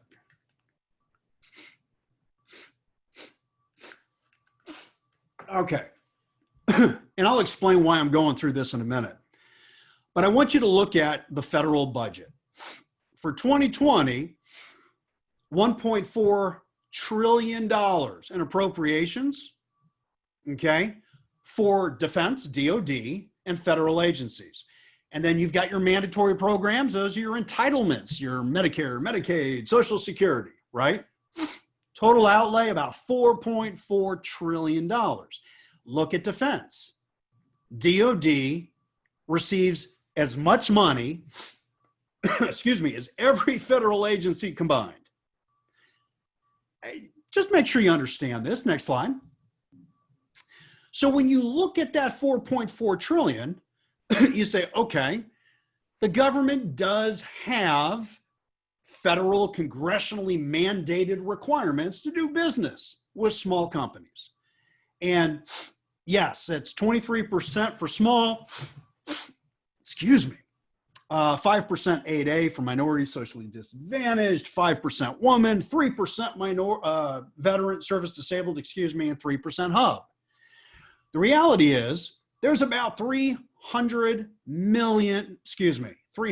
billion that is available to small business, okay? Now, yesterday I gave a webinar for the Nebraska right before this conference, and I walked through the fact that I'm going down a rabbit hole, folks. You're never going to win a contract simply because you are 8A, woman-owned, service-disabled, hub zone, ANC, tribal, or any other certification. So do not think for a minute that simply because you are certified, well, you're just going to win contracts. No, most don't, because they over-rely on them. I'm not going to go into more detail on that, and not too much more detail today, but if you're interested in that, there's a book at the end. It's probably the easiest. I'll explain where you can learn more about how to use your status. Bottom line, there's plenty of money. Next slide. Now, the last couple of slides about funding, etc., you're saying, all right, so what? Yeah, there's billions for small business, especially for the coming year. Your priority, if you are engaging the market, do not listen to your colleagues that are constantly complaining about not winning, all right? They're not doing the right things. They're not doing the right activities. It is as simple as that. It is not because of COVID, right? COVID didn't change appropriations and obligations. The government still has to spend. By the end of this September, by this month, still has to spend the money that's been appropriated. So COVID is not the reason companies are not winning contracts. So, could there be budget cuts? Yeah, but it'll be for a future year. They're not a big deal unless you're uneducated, okay? So again, you need to educate yourself, perform the right activities, and we're going to talk that. That's the core of today's webinar, the right activities to win contracts. Next slide. Again, not what you've learned. It's how you apply it. Next slide. So don't do what everybody else does. Next slide. Here are the 6 common challenges. that small businesses have in engaging the federal market. First, there's what we call propensity. Who buys what you sell? How much do they buy? And how much do they, and how often do they buy it? I'll briefly go through some of that today. Bidding without intelligence. If all you're doing is looking in your bid matching system, if all you're doing is going to Beta SAM and looking for RFPs and RFQs, going into your, looking at the emails you get every morning that you read with a cup of coffee, you're not going to win a lot of business. Say it again. If all you're doing is looking at online, if you're just behind your computer the whole time and you're looking for opportunities and trying to bid, you will not win a lot of business. Okay, again, we're going to go through what you should be doing here in a minute. If you bid without knowing who the government is, by the way, folks, if you haven't figured out, this is market agnostic. 90% of what I'm going to be talking today, you could use for the commercial space as well as the government. If you're not talking to the government, if you're not talking to buyers, if you're not talking to contracting officers, yes, I know it's really hard. They don't want to talk to you. They're too busy. Elbow grease. Like everything else in life, you got to give a lot of elbow grease and don't give up. If you bid without knowing who your competition is, that's a challenge. If you don't do the upfront work, talking to them before the bid actually comes out and not tailoring your marketing collateral, like your capability statement. If anybody here is completely brand spanking new to the government, the capability statement's your one-page marketing slide. Okay, and I'll show you some examples. Next slide. 80% of you. I have worked and trained more than 10,000 small businesses over many years. I can tell you 80% of you focus on unqualified opportunities. That means you're just looking in the systems, you're finding opportunities to bid on, but you don't know the customer, you don't know anything other than what you're reading, and that's it. And for those of you that go, well, we're a product company, we're not service. We do RFQs. We just need to submit some pricing. Those are still unqualified. Now, you may win some of them, but if you knew the customer and you knew what they were looking for and you had a relationship with them, it's no different than the commercial space. You're going to win more business. And more importantly, you're going to know about opportunities before they go public. Now, some of you are going, Josh, that all sounds great, but how do we do it? I'm going to talk about that here in a minute. You want to target those, yes, that are likely buyers of your solutions. Now, I mentioned the word propensity before. I'm going to show you an example on that. But you do, before you can even engage the market, you need to know who buys, how much, how often, and you need to identify 3 strategic targets that are not based on any specific opportunity. Okay, they are based on free agencies or military commands that you say, you know what, for the next 12 months, I'm going to look for events. I'm going to look for building relationships. Because when you have those, that's pre-acquisition. You start to identify opportunities before your competition sees it. So, who buys what you sell is critical. All other strategies are pretty much shotgun sales. Okay, next slide. Next slide. This is where most companies focus. Go back, please. 1. This is where most companies focus. 80% after the RFP or RFQ is released. It makes perfect sense. When you first come into this market, you look at it and you go, okay, I'm signed up for a bid matching system. I'm going to get emails and I know where beta.sam is. If you're looking at beta.sam today, it's probably driving you nuts. That's okay. It's a new system. They're working out bugs. But 80% of your time is looking at stuff after it's public. Next. But this is where, folks, I'm stomping my foot. I'm stomping my foot. I'm clapping my hands. This is a foot stomp. 80% of your time should not be responding to solicitations. 80% of your time should be focused on learning who these buyers are, who the contracting officers are, finding out what industry days they have, finding teaming partners that are already in one of those 3 agencies that is a strategic target. In other words, you're not just bidding all the time. Because if that's all you're doing, you're not going to win a lot of contracts. Next. I'm sorry, go back. So you notice acquisition phase, pre-acquisition. What I'm telling you is that if you want to be successful and you really want to grow a revenue stream for government, 80% of your time, if you're the owner, your salespeople, anybody in the company, 80% is focused pre-acquisition. Pre-acquisition is before it goes out for bid. It's not easy. It takes time. But if you do it right, you won't be one of the 50% that totally fails in this market. It is that simple and it's that complex. Next. So when you look at this is the government acquisition cycle, right? I don't include everything in here. Go ahead, next. But I want to show you where that line is for pre-acquisition versus acquisition. 80% of your time should be on the left, right? You're responding to sources soughts.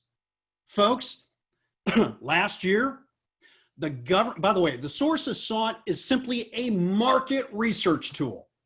It's a market research tool that the government says, hey, I wonder if there are any small companies that have this product or have this service and can do the work and have the past performance. And if at least 2 or 3 small businesses respond to a sources sought, they will release it to only small companies. Last year, so many small companies said, oh, I just don't have time. Other companies will respond to the sources sought. I mean, it's a huge market. Last year, $20 billion was taken away from small business and given to big companies because small companies said, I just don't have time to respond. I'll wait for the RFP or the RFQ to come out. Okay? Sources sought, one of the most critical tools you need to take advantage of. Draft pre-solicitations. You'll see those in SAM. That's pre-acquisition. And then meeting and having calls with the government. Next slide. Let's talk about this not from a government perspective. Let's look at this from a business perspective. SAM is only 10% of the opportunities in the market. I want you to think about that. It's only 10%. 90% of what you see in SAM is already in acquisition, right? RFP, RFQ is released. Sources sought has actually increased, which is awesome for small businesses, is about 10%.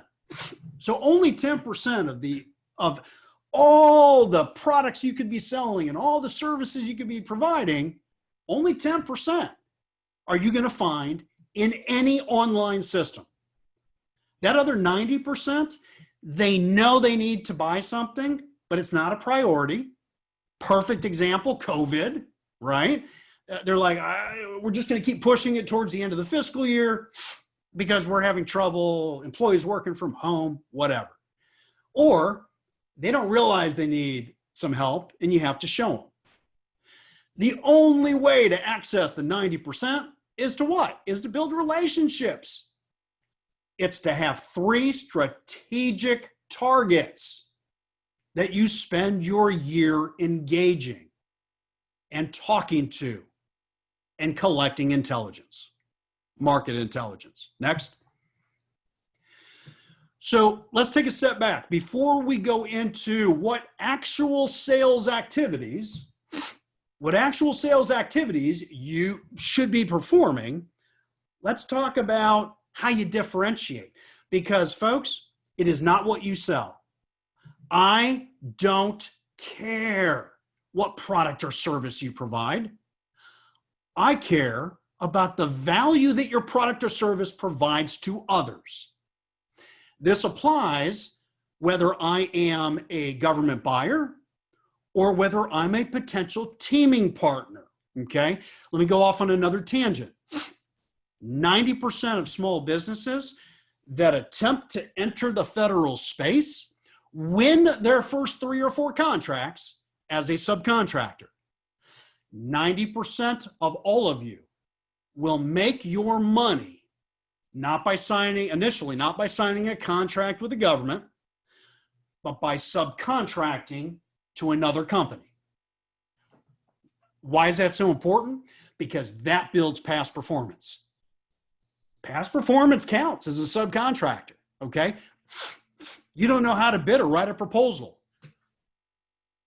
That's why you're going to team with another company to help mature your internal workflow and process. This is how it's done in the federal space, okay? Next slide. You are all just another small business, okay?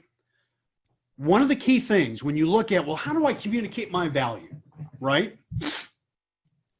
Before you communicate your value, you have to make yourself equal to your competition.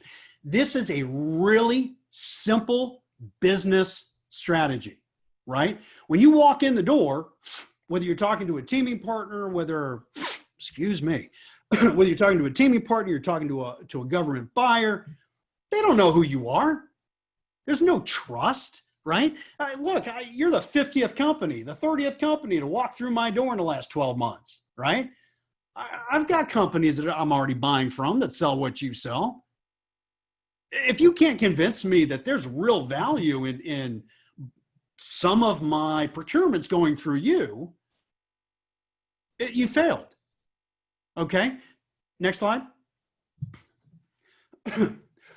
So, anytime somebody says, hey, what do you do? One of the things you want to build into your discussion, into your pitch, is, instead of saying, well, hey, we're in the architecture, engineering, construction industry, and we're general contractors, and we do vertical construction, horizontal, we do remodels, we do concrete, we do roofing. Okay, well, there's 1,000 companies that do that. But if instead you said, hey, Josh, what do we do? Look, you can look at our website, you look at our CAPE statement. We're like everybody else in the market, right? We're general contractors, and you can look at the laundry list of services we provide or products that we sell. But the 2 or 3 where we specialize are A and B. Everyone in the market you talk to, they won't say it to you, but they'll sit back and they'll go, finally. Finally, a small business that doesn't think they do it all.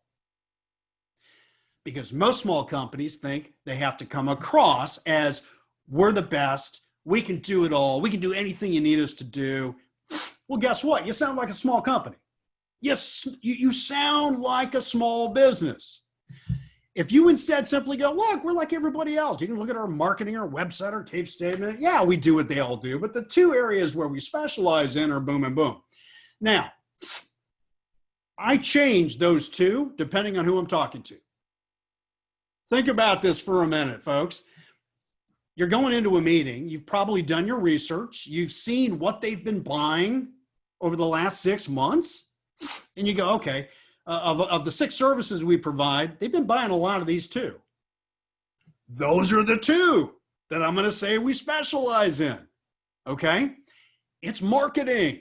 It's not just sales, it's also marketing, it's positioning, it's differentiating. Next. When all of you are thinking about, well, what can I use to differentiate? You have 3 levels of differentiation. Direct, that's what we all do, right? We all do the direct. Here's our past performance. Here's our key personnel, our teaming partner, our certifications, right? They're very easy to qualify and quantify. Then you have indirect. These come with time. Nobody's going to trust you until you've successfully sold and delivered product or performed a contract for service. Notice that agility, flexibility, and innovation. If you were to look at the strategic visions for the Department of Defense or many of the federal agencies, those words are rampant. And they all say, that's why we like small business. So, since you know that being agile, flexible, and innovative is important to the government, build that, seed it into your proposals and into your bids. Final point on this slide is balancing. I want you all, so important. Notice that your socioeconomic status, that you are small, certified by CVE at the VA for veteran or service disabled, certified by the SBA for woman-owned, right? Or HubZone, or 8A. Those balance you. Again, you will not win a contract. Anybody, I'm telling you, you're not going to win a contract because you're certified, okay? That simply balances you out. And if that doesn't make sense, let me put it another way. There are 10 companies that submit a bid for an acquisition that you find either in DIBS, that's DLA's Internet Bid Board System for products, or in SAM. And it is the type, the notice is for woman-owned only. If you're not a woman-owned small business, you cannot bid. We will not take your proposal. So they get 10 proposals, 10 bids. What is the one thing that all of those 10 companies have in common? Say it out loud. Woman-owned. They're all woman-owned. So you're not going to win because you're a woman. You're not. For those of you, at that point, if you're not communicating your value, again, you got 10 companies all selling the same product or service, everybody's got the same product service. You're not going to win because you're a woman. You're not going to win because you go, well, we're really good at what we do. You have to communicate your value. Don't look at it from a government sales perspective. Look at it from a general business perspective. Be a business professional. Next slide. Let's talk your CAPE statement real quick. We all know this is the baseline. If you're totally brand new and you haven't seen one before, here's an example. Capability statement, it's normally a one-pager. Yes, the architecture, engineering, construction industry makes it into 2, sometimes longer, but remember this, you get 6 seconds. 6 seconds. If I'm a government program manager and you reach out to me and I agree to have a meeting with you and you go, oh, Josh, that's awesome. Okay, so Josh, here's my CAPE statement and here's a little bit about my company and I'll see you in 2 weeks. Do you really think I'm going to look at your stuff? I'm too busy. I have no idea what value you provide at this point, not really. If I do look at your capability statement, 6 seconds. 6 seconds. That's it. I'm probably going to be looking for graphics and tables and something that, are you fly by night or have you been around for a while? But here's the key thing. You want to tailor it for every meeting. Next slide. Next. Differentiation. That's another example, by the way, on the right. Let's talk logos for a minute. Let's talk logos. There are some in the market that go, you're not allowed to use federal logos or DoD logos on your website or in your CAPE statement. they're right. They're right. Unless you have approval from the Public Affairs Office, and they're never going to give it to you, you're not supposed to use federal logos. But if you do your research, you'll see all the large businesses out there, they don't use them, right? The smaller companies, we all do. 30 years, the government has never yelled at a company and said, you're not allowed to use our logo. I'll be honest. Somebody says that to me, I'd be like, that's what you get from talking to me? Not how valuable our products or services are, not how we can help you solve your challenges. You want to focus on whether my marketing material, I have permission to use your agency logo? Again, this is about thinking like a business professional. It's up to you. All of my clients, right? All of our members, they all use logos, okay? They all use logos because you have 6 seconds. If I look at your website, look at your CAPE statement, you're small, you're a small business. I'm going to look at that. If this came to my desk and I was government or a teaming partner, I'd be like, oh, they obviously didn't open for business last night. Look at the logos. Now, for those of you who are brand spanking new companies with no past performance, you can ask me during Q&A, well, how do I deal with that? Okay. Also, there are a lot of organizations, nonprofit and for-profit, that will say to you, you need to take a copy of your capability statement with you wherever you go. Would you do that in the commercial space? No. Why would you do that? First of all, look at the services on the right here as an example. Mechanical infrastructure, maintenance support. You see earthwork? Okay. Let's say you have a meeting with me and I'm with the U.S. Army Corps of Engineers in Lexington, Kentucky. And you're like, oh, I got a meeting with a government buyer. Earthwork, the only place that says earthwork is what, the 6th one down. There's nothing in my summary statement on the left that even talks about earthwork, okay? But I know from talking, you know from talking to me, there are like 6 major earthwork contracts that are probably coming up. They're probably going to be set aside for small business. Why would you want to take this capability statement as it currently is, or give you another example, you don't know about earthwork, but you go into the meeting and all I talk about is earthwork and all these upcoming opportunities. You want to go back to your office. You want to edit this, move earthwork to the top where it says capability statement, go MSR solutions. We specialize, yes, in various, civil, but our specialty is earthwork, something and something else. Tailor it. So when I go, oh, they specialize in exactly what I'm currently looking for. It's marketing. Okay? So my opinion, just don't take CAPE statements to meetings. Don't take them to partners. Don't take them to prospects. And what you do is when someone says, hey, Josh, do you have a capability statement? I go, absolutely. I'll email it to you as soon as I get back to the office. Everything's digital now anyway. You think somebody's going to keep a paper copy of your marketing material in today's day and age? No, it'll get lost in a stack in a desk two offices over, or they'll just pitch it into the circular file.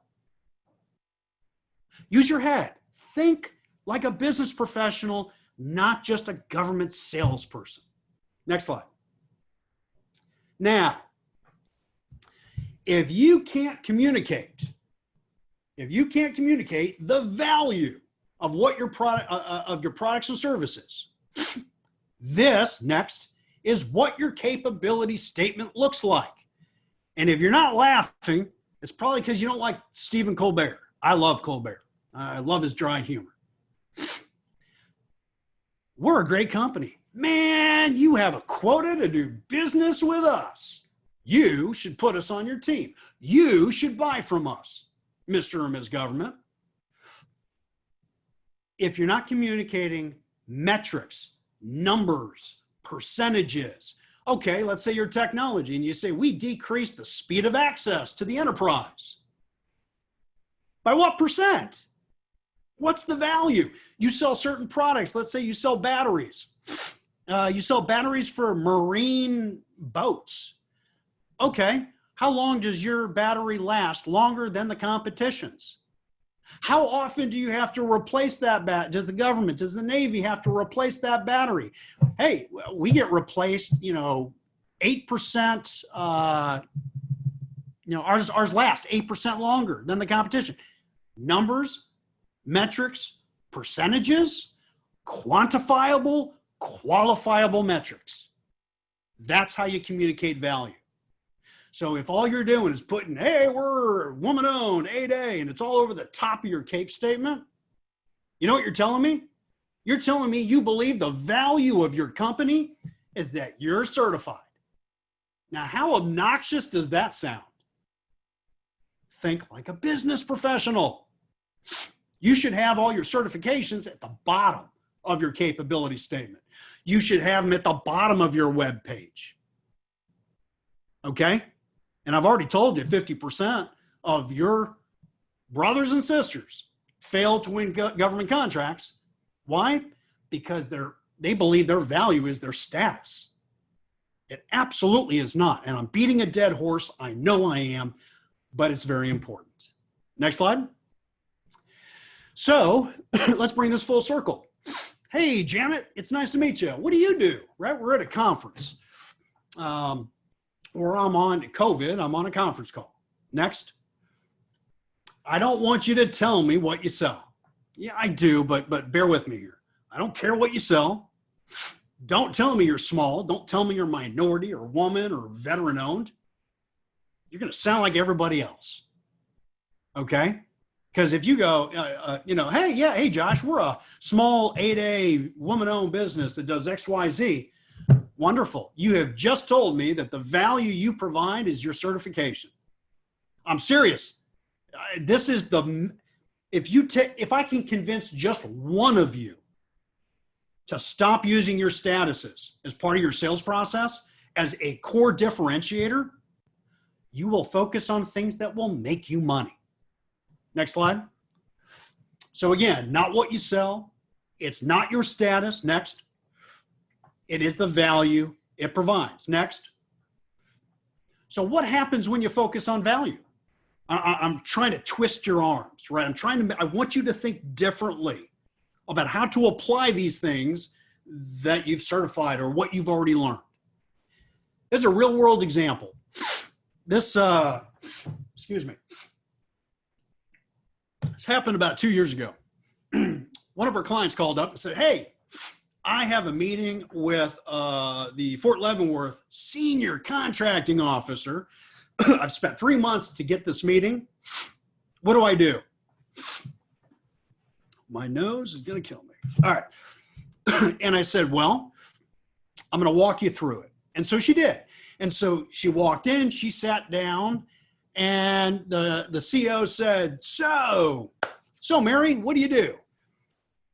Mary walked through a pitch on explaining her value.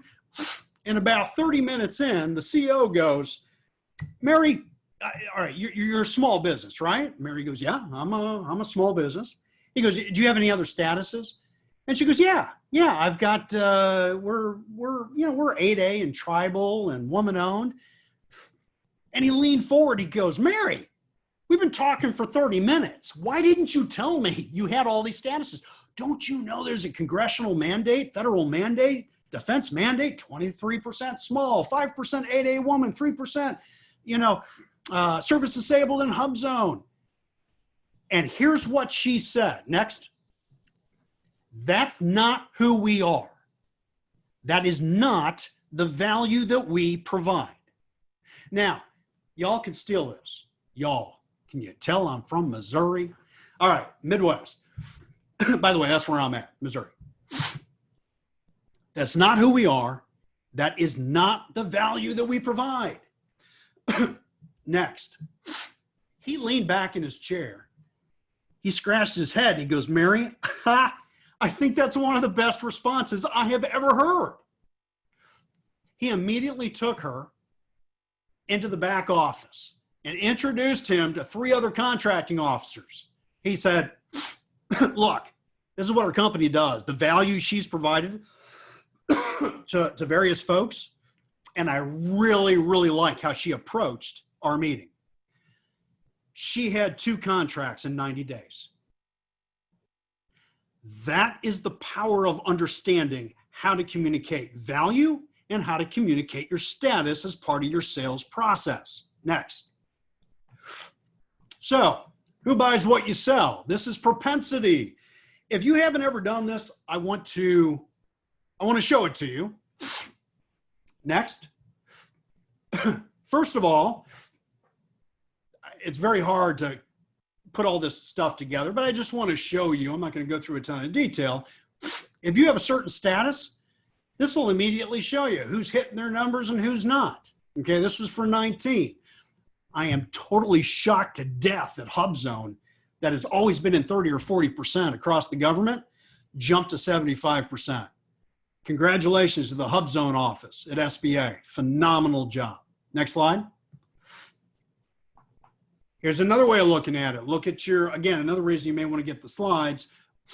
There's not too much you can do with these numbers, but it is a part of the market information that you want to be aware of. Next slide. By the way, if anybody wants copies of because I've been consolidating these for years, just email me at the end and I'll get them to you. Next slide. USA Spending is one of your systems you should be using to figure out who buys, what you sell, how much, and how often. Okay. Next slide. Here's an example of a construction company. Okay. This company said, hey, we need to do 3 fiscal years of data in 13 different NAICS codes. And guess what? It ended up being 90,000 contract actions. But if you know how to do pivot tables in Microsoft Excel, next slide. Before I go to that, for those of you that are trying to figure out where you get this information, I have an entire full-blown hour-and-a-half training webinar that goes through this. We can't do it, obviously, in the time we have, but I want to show you where you get this data. Contract data on SAM, next. This is obviously, you can do your simple searching, and there are ways of doing this because there's some, that active only on the left side doesn't work right now. Next. If you want it the advanced, all of you should learn how to do this. I cannot overemphasize, if you're going to sell to the government and don't know how to do the advanced searching for past contracts, you're going to be out of luck. So you got to learn this ad hoc functionality. Next. This is what it looks like when you're filling it in. Next. And this is what it comes out. You can get millions of fields of data, right? You have to understand Excel. Next. Look at this. This is what the pivot looks like, but you see those highlighted fields on the left?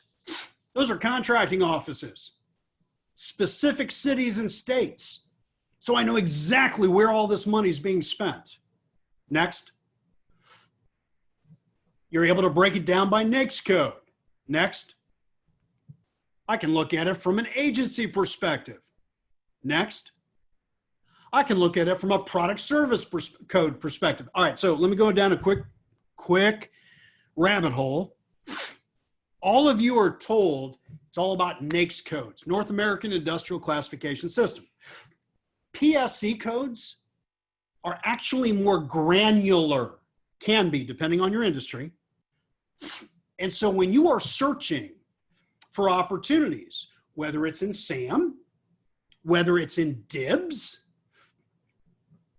your bid matching system, you want to look and see if you're going to get better results using a PSC code versus a NAICS code, right? If you're a technology company, good luck with a NAICS code, right? You're going to need a code and a keyword, right? Let me go down another rabbit hole. When you're doing searches looking for opportunities, you never just do codes. You always do codes and keywords combined every time. The only exception are codes that are so niched for a product or service that you don't need keywords. Next. Look at all this data, right? This data goes back 20 years. Now, you only want to do the last 3 to 5, but look at all the data. I can tell you the type of contract. I can tell you how it was competed. I can tell you what states the work was performed in. Next. Now, we're going to close up next. We're going to close up today with explaining to you what you really have to do to win in government sales. What I'm going to go through, you've all heard pieces of these. Okay, this is where folks go, oh my God, I've been told by 10 different people and I trust them that I have to do all these things. I'm doing some, what do you really have to do to win government contracts? And so what I've done is I've broken this down into, there are 3 different methods or categories for how you should be doing business development. They're weak, strong, and core. Next.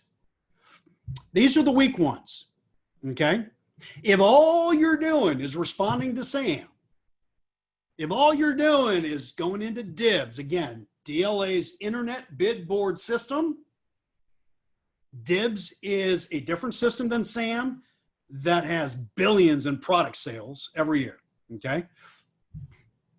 But if all you're doing is behind your computer all day looking for opportunities and bidding, that's weak. You're not going to win a lot of work.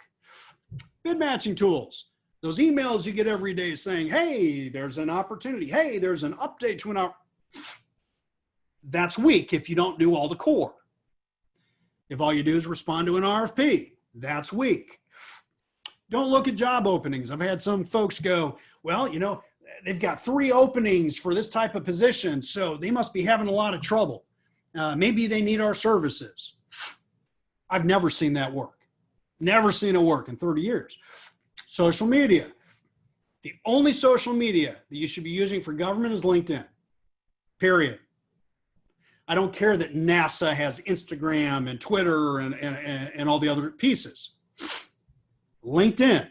By the way, if you didn't know, 70%, nobody knows for sure. We believe 60 to 70% of all government employees are now on LinkedIn. Think about that for a minute. Okay, so when you go, I'm trying to figure out who to contact over at the Department of the Interior, right? Get on LinkedIn, search for Department of Interior. LinkedIn has great search functionality. I know most of you probably haven't used it, but you can search for that stuff. Connect with somebody. Don't try to sell your stuff. Just connect. Once you're connected, then you can start asking questions. Hey, Mark, I see you're with Interior over in this area. Which office manages XYZ? Oh, well, Josh, that's this office. Okay, I find somebody in LinkedIn in that office. I don't sell anything. I just connect. After we're first level connections, I sent an email to that or I sent a message to him. Hey, Mark over in this organization of DOI recommended I reach out to you in yours. It's all true. I'm not lying. That's how you should never do cold calls. You should never have cold referrals. Just it's like a chessboard. Connect yourself in. Government directories. You can buy these, okay? Most of them used to be paper. Now they're all digital. And they say, hey, here's all the contracting officers. Here's all the government buyers. Yes, you may find some, but the folks that are in those directories are the senior COs that manage the contracting officers that you want to get to. Or it's the general officer, right? He's not going to respond back to you. So I don't normally recommend you use paid government directories, okay? And then you have Freedom of Information Act. folks, that's how you get copies of contracts. Okay, you can't get pricing, you can't get another company's proposals, but if you need the copy of a solicitation from 5 years ago, you want a copy of the winning contractor's contract, you do a FOIA. Next. Now, those were pretty much the weak side. Strong side, if you're not engaged with your PTAC, okay, engage. If you're not using SAM and USA Spending, start using them, learn how to use them. Office Small Business Program, Office Small Disadvantaged Business Utilization, right? These are the federal and DOD small business offices. You need to call them. Now, small business offices are a microcosm of society. Some are really good at what they do. How do I say this politically correct? Some of them aren't very good at what they do. Okay? It's like everything else in life. You know, you call a small business office, they really don't give you anything of value. Don't be thinking, God, government sales, it sucks. It's that, you know, I can't believe that you're. Think it's no different on the commercial side. Be realistic. Trade shows. This is critical. Right now, we don't have a lot because of COVID. But you need to find out what associations are for your industry, and you need to go to those annual events. That's where you find teaming partners, right? That's where you find other companies. You find buyers. You find program managers. Conferences are critical. Agency forecasts. I bet a lot of you have been told, hey, you know, we put an annual forecast on our website. Folks, the only reason the government has annual forecasts is because Congress mandated it. Some of them are okay. Most of them are going to be a waste of time for you.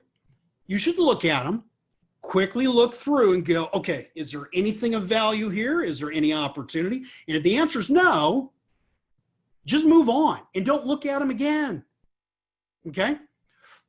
Next. Now, you'll want to win government contracts. I've worked with thousands of companies, more than $2.8 billion in small business government contracts. These are the three next. These are the three core activities that if you do these, you do them right, you will win. Okay? Almost 3 billion. I know what I'm talking. The first one is teaming. You must have a strong teaming strategy. Okay? There are actual activities that you have to do for teaming. And Catherine, I think we did a webinar on teaming recently or one's coming up. I don't remember. You have to meet with the government. You have to get out from behind your computer and get on the phone or get into their offices. And then 3, you have to focus pre-acquisition. Your strategy should not simply be, I'm going to go look for opportunities and then I'm going to bid on them, right? You have to engage those 3 annual strategic targets. Learn the market, learn what they're looking for. You can see that all the weak and strong ones, they all feed in. So when you think about, here's what I'm currently doing for government sales, ask yourself, how focused am I on these 3?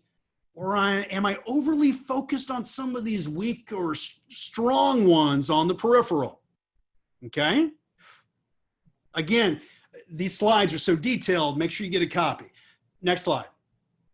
So what did we learn today? Common challenges. We talked acquisition pre. Remember, you focus pre-acquisition. Communicating your differentiation and value. Propensity. We talked some of the systems. You should not be trying to sell anything until you understand this. And by the way, Veronica and Catherine and her team there at Nebraska, they know how to figure out the propensity for your company. You know, by the way, it's a free service. Okay, so make sure you engage them. And then we talked about prospecting methods. Next slide.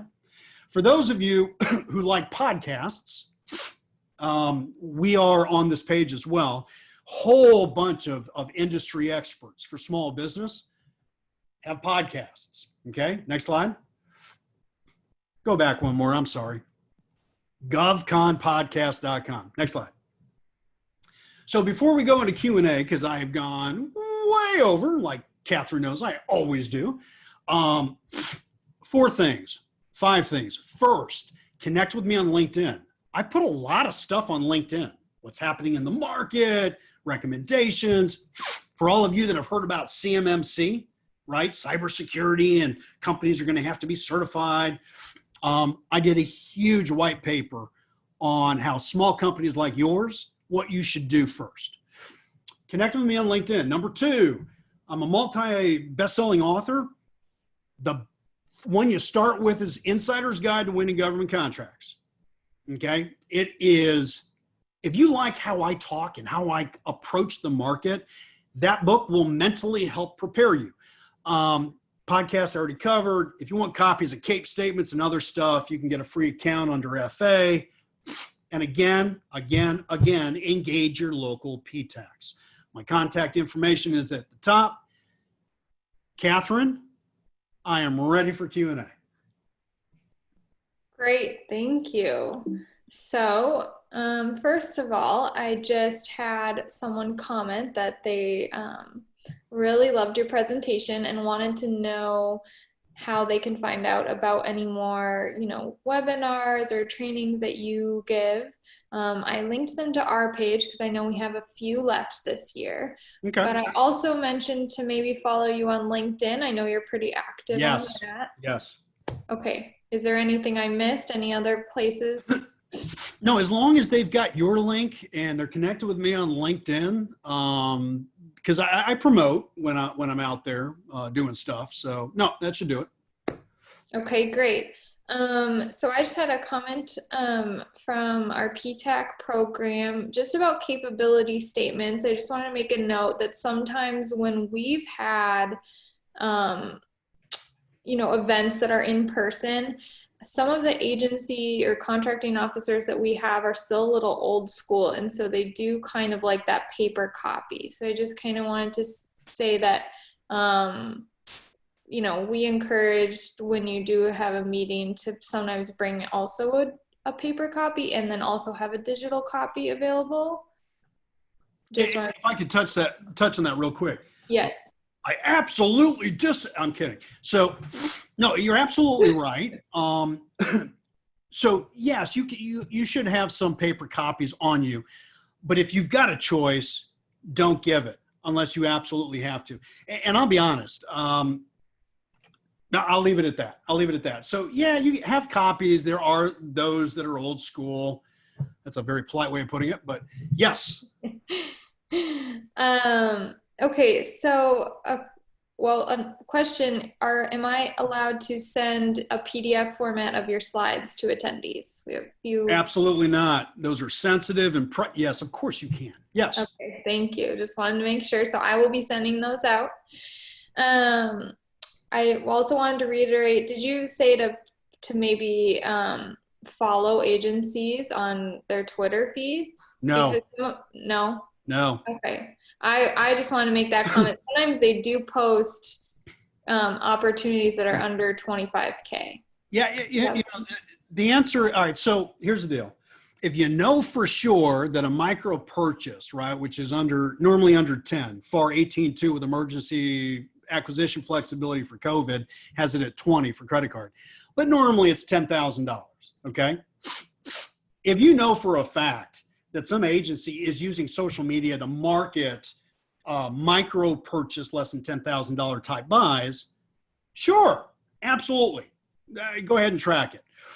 But there are so many sites that you have to be really focused on that if you don't see the value in social media, just get away from it. There are no right or wrong answers to anything that we've discussed this morning. And there are always exceptions. Normally when somebody says, should we follow agencies on Twitter? I'd be like, no.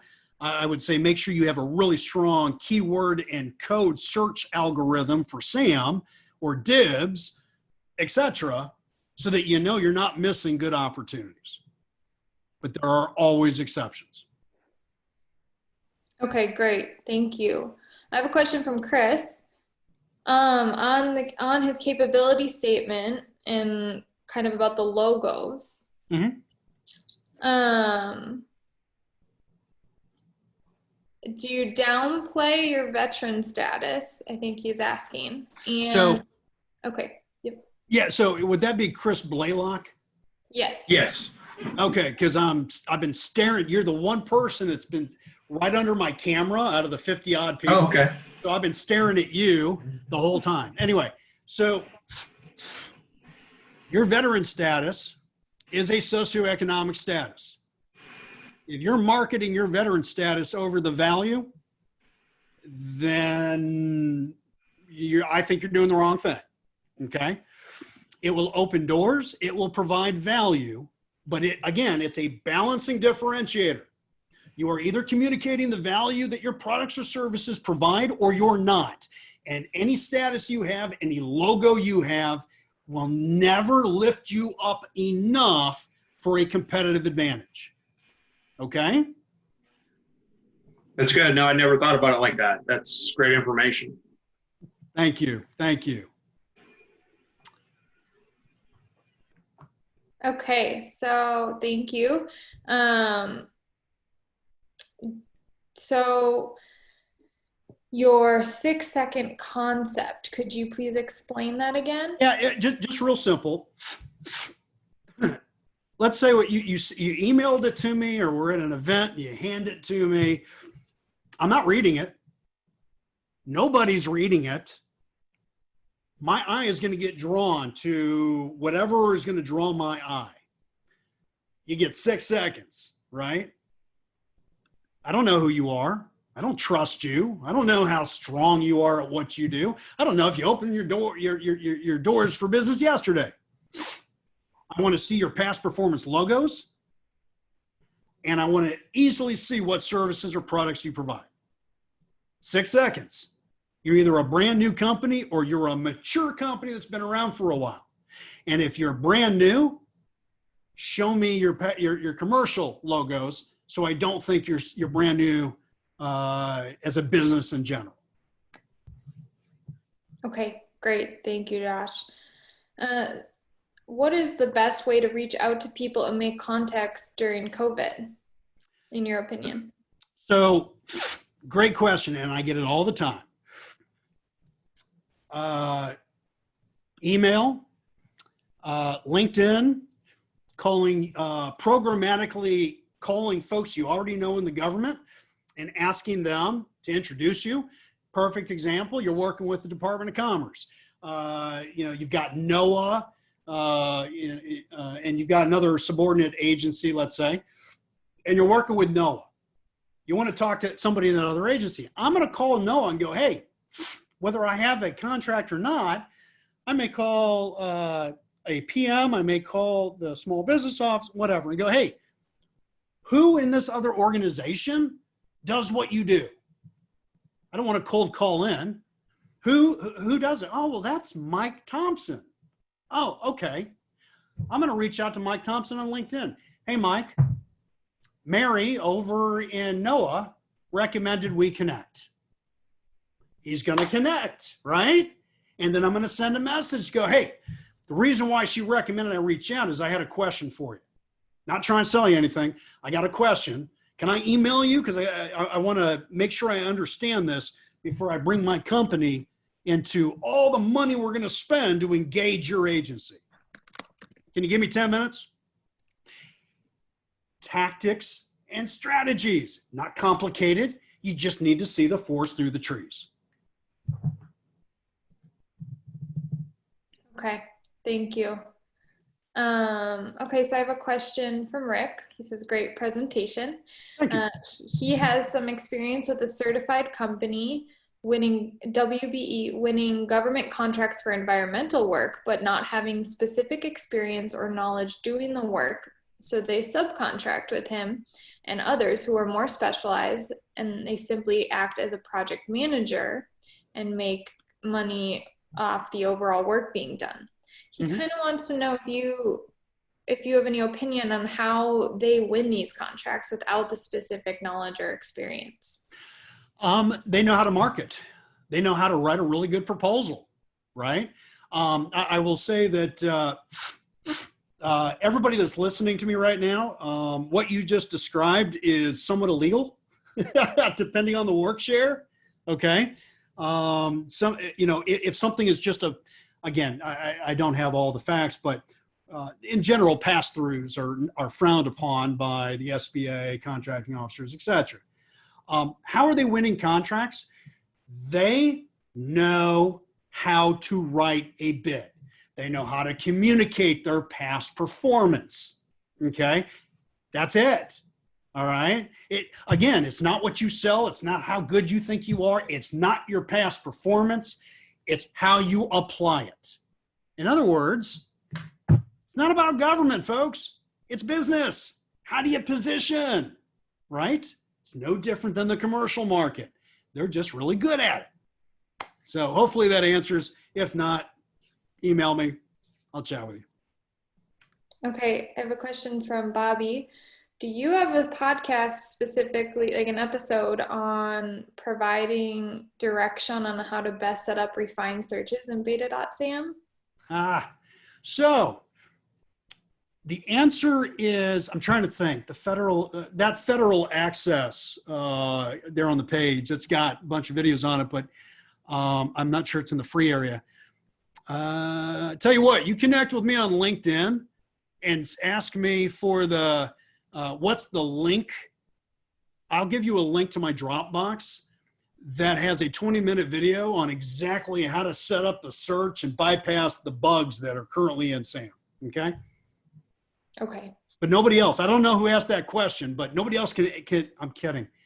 Anybody that wants to connect with me, send me a note. Okay, great. Also, Bobby, your PTAC consultant can help you with that. Can set up a one-on-one. I'm sorry. Yes, yeah, absolutely. PTAC can help you too. Okay. I think that is all the questions we have for you, Josh. Thank you so much for being here today. You're welcome. You're welcome. Thank you, everyone. And thank you for inviting me. I really appreciate it. Oh, we had one more question coming in last minute. Yeah, go ahead. Barbara's wondering, do you have any recommendations for architectural and engineering firms that have not been successful in being awarded a contract? Without knowing anything else, that's hard to answer. I would say definitely part of the reason is because you don't have a strong enough teaming strategy. You may not have the right partners. Okay. Because if you haven't won any contracts yet, remember 90% win their first 3 or 4 as a sub, right? So, you need a better teaming strategy, I would argue, at that point. Okay. Catherine, great. thank you. Thank you so much, Josh. I will send everyone these slides afterwards. So thanks again for being with us this morning. Have a great weekend. Thanks. Everybody take care. Okay, we're going to move right along. The next speaker we have is John Maddox. Located in the greater Kansas City area, Schoonover and Moriarty LLC is a boutique law firm specializing in federal government contracting law. Attorneys Matt Schoonover, Matt Moriarty, Ian Patterson, and John Maddox assist clients in compliance with SBA's size and affiliation regulations, size protests and appeals, qualifying for entry in SBA's socioeconomic programs, NAICS appeals, bid protests at the agency, the Government Accountability Office, and the Court of Federal Claims.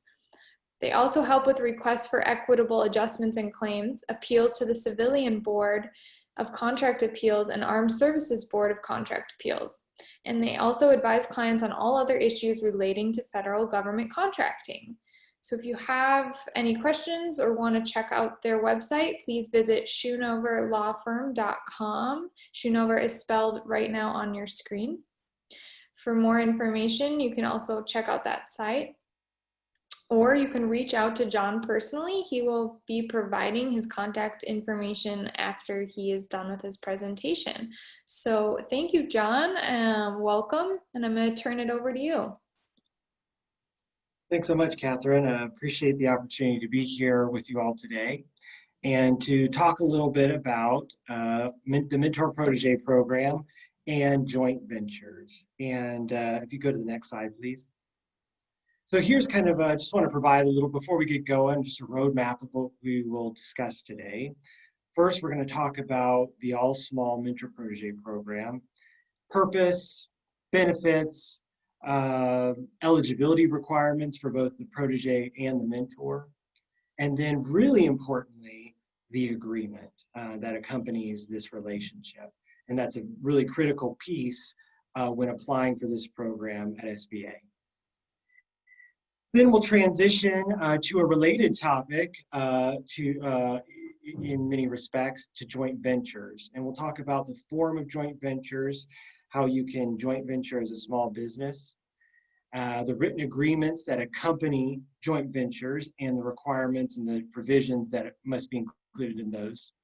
And then we're going to talk about affiliation as it pertains to joint ventures and give you a little bit, not too much about affiliation because that's a subject in and of itself that we could talk about for hours and hours and hours. But we'll talk a little bit about affiliation as it pertains to joint venturing and things you need to be aware of. So let's talk about the All Small Mentor Protege program. This program was initially this All Small Mentor Protege program, or the a Mentor Protege program, arose in the context of SBA's 8A Business Development Program, right? So that is a program that many of you may be familiar with. It's for economically and socially disadvantaged individuals, and it's really designed to help these companies develop into bigger, more successful, more robust companies. Well, SBA, so in that program, there was a mentor protege program, but it was so successful there that SBA has opened it up to all small businesses. So this program offers an opportunity for businesses smaller businesses, less developed businesses, to gain experience from more seasoned ones that have more experience. And it's really designed to help proteges develop and flourish so that they can be good government contractors and they can compete successfully for contracts. And at the end of the day, it's really a win for proteges, the mentors, and the federal government. So for proteges, these smaller companies, they get some great advice, experience, and some mentoring from an older company. Older companies, they get the benefits that we'll talk about, that there are some incentives that SBA gives for mentors to take on this role, so they can then have access to some small business contracts through joint venturing with their protege, but also they have an opportunity to dig down deeper in their own business structure and improve as they teach another business certain aspects of federal government contracting or a wide variety of other topics. This program is open to all small businesses. It's not just for certain businesses with certain socioeconomic designations. It can just be a normal small business. But it is something that SBA has designed to provide real developmental assistance. It's not a way for mentors to come and exploit so that they can get access to certain small business contracts or those set aside by agencies for certain businesses with socioeconomic designations. So it really is, and we'll talk about how it is really geared toward developing the protege and not just circumventing the set-aside rules. Next slide, please. So here is a list of the categories of assistance that mentors typically provide to proteges. And so you can see that it runs the gamut of a business, right? So first, it could be technical or management.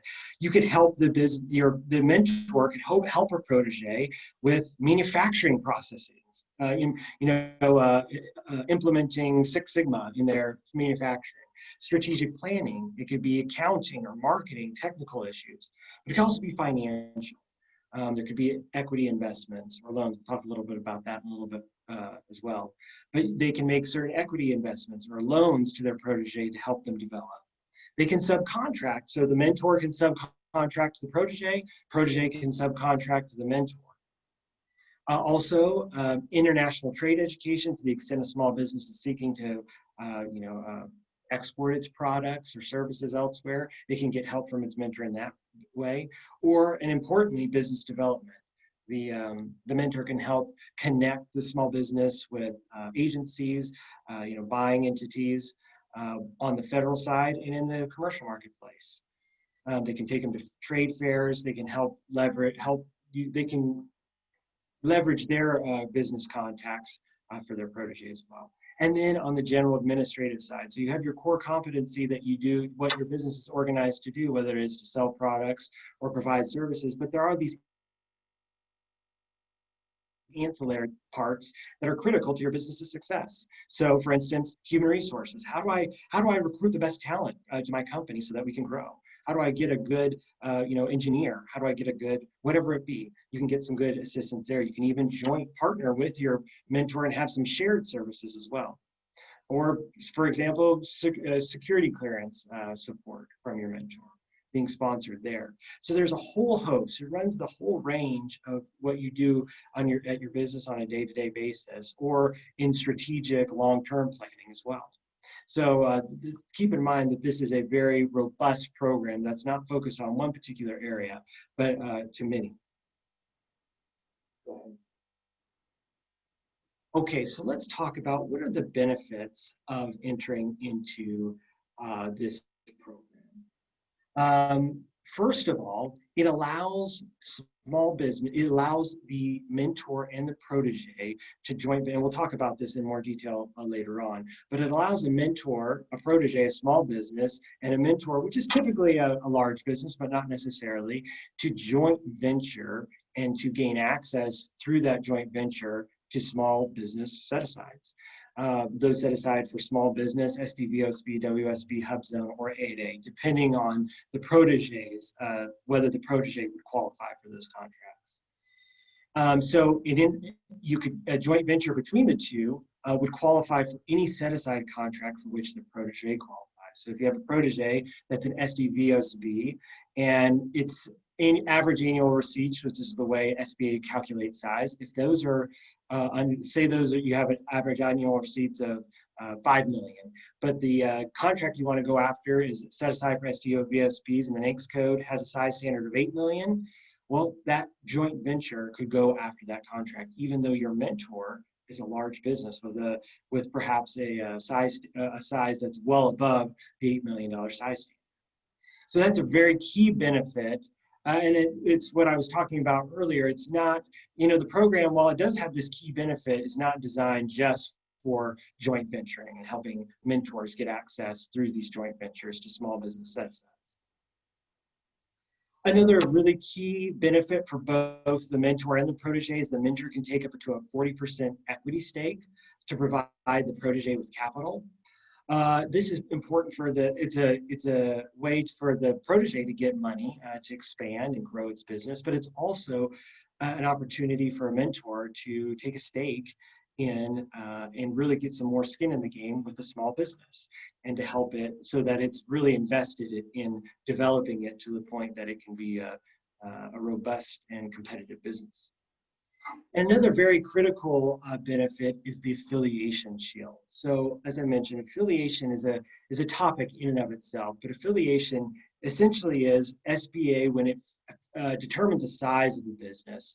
For very closely related companies or other companies that have a connection to your business, they could aggregate actually their size with yours to determine your size, right? So there's a combining of businesses in determining size.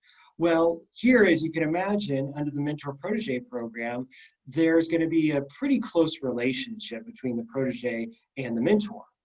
And when that happens, that raises the possibility that the two entities could be affiliated.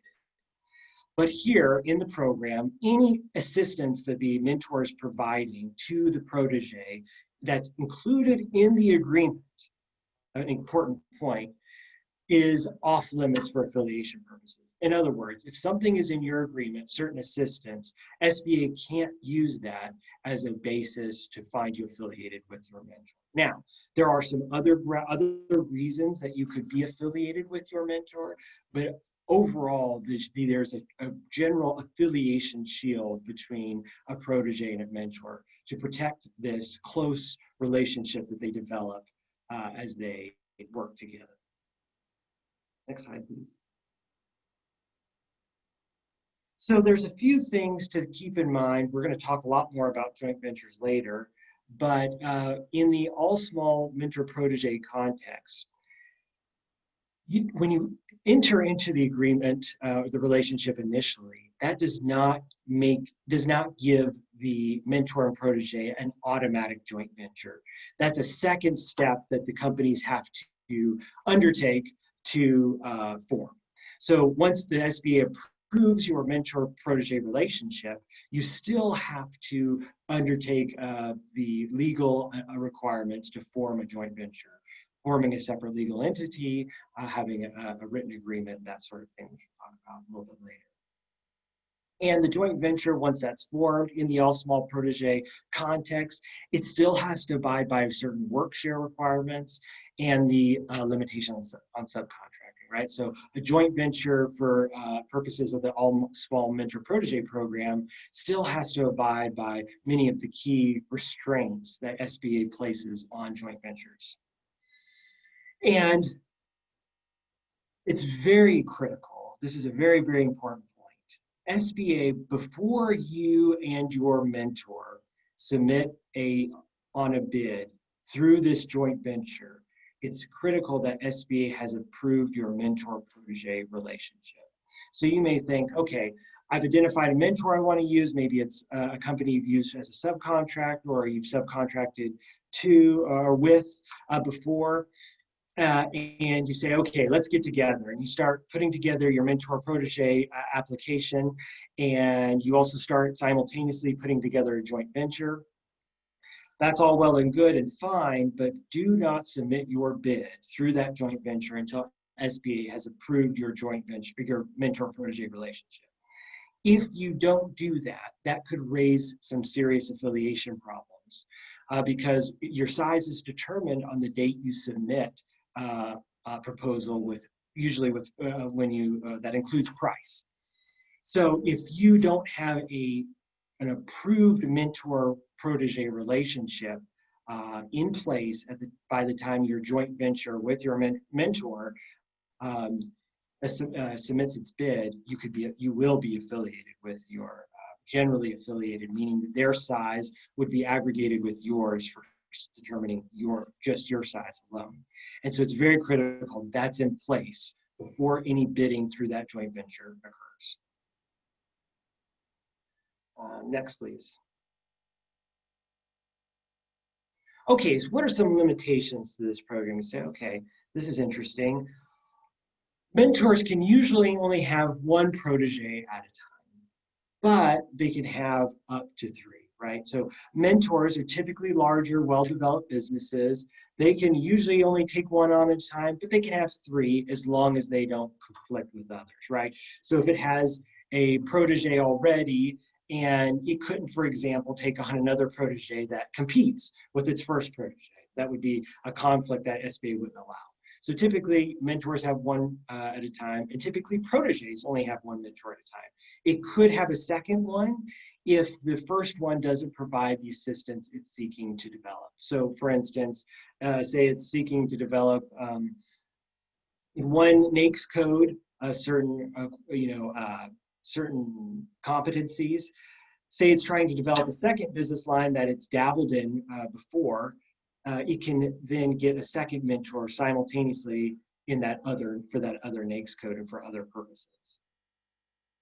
A firm can be a protege and a mentor at the same time. Of course, the protege, if it's going to serve as a mentor, it's going to have to be in a different NAICS code where it has some competency and can actually meet the eligibility requirements of a mentor. But it could also be simultaneously trying to develop something else and need a mentor for that reason. An really important point is a protege can only have 2 mentors in its lifetime. So, and we'll talk about this a little later, it's really critical that you think, okay, is this a mentor that I want to have? Because if I burn this one on this mentor, if it doesn't work out, I only have one more shot to have another mentor to gain some really important developmental assistance otherwise. So important to really consider who you're having as your mentor, because if things don't go well, you've used up one of your two. Next, please. So a mentor, the relationship between a mentor and a protege lasts for 3 years, but it can be extended for another 3. So in essence, it can go for 6 years. And so you can have one 6-year term, you can have 6-year terms, you can have a 6-year period with one mentor and a 6-year period with another mentor. And that would be your 2 mentors. SBA does review the relationship annually. And once you're approved, if you don't receive something rescinding the agreement or your relationship in writing from SBA, you can basically automatically assume that it's renewed for another year. That's the way SBA, the structure that it's using now.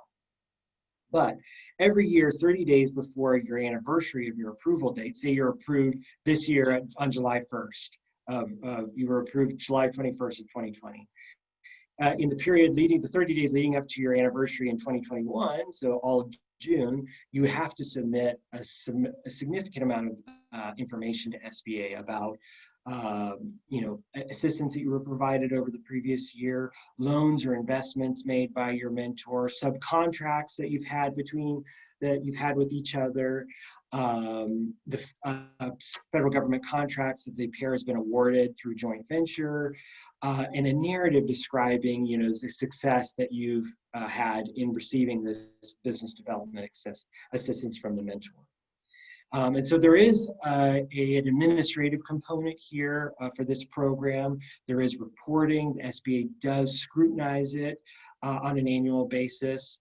And so it is important to keep your records and to provide SBA with this information every year. Next, please. Well, let's see. Let's say you're thinking about this and you think, well, what does it take to be a mentor? And what do I need to look for in a mentor? What does it need to have? What characteristics does it need to have to qualify? Well, it must be organized for profit. It must be a business. It can't be a nonprofit, say. It has to be able to provide, it must be able to demonstrate that it can provide the assistance that it's laying out in the agreement that it will provide to you. Of course, that sounds natural, but there has been some problems with that, the SBA, and we'll address that in a few slides. But the mentor actually has to be able to provide assistance to you. And as a protege, you certainly want them to have that capability. It has to possess good character, right? It's paying its taxes and that sort of thing. It can't be debarred, or a debarred, I should say, or a suspended federal contractor.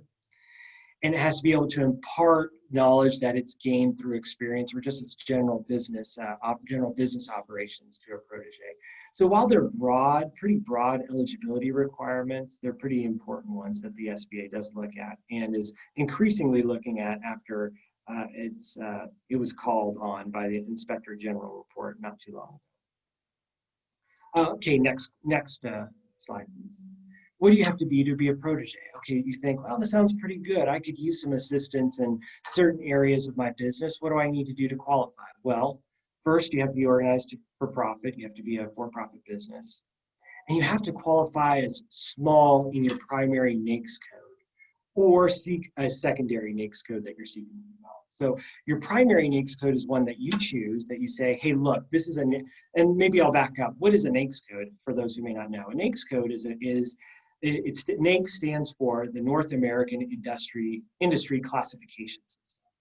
And this is a system developed by the Census Bureau to categorize all the industries in the economy.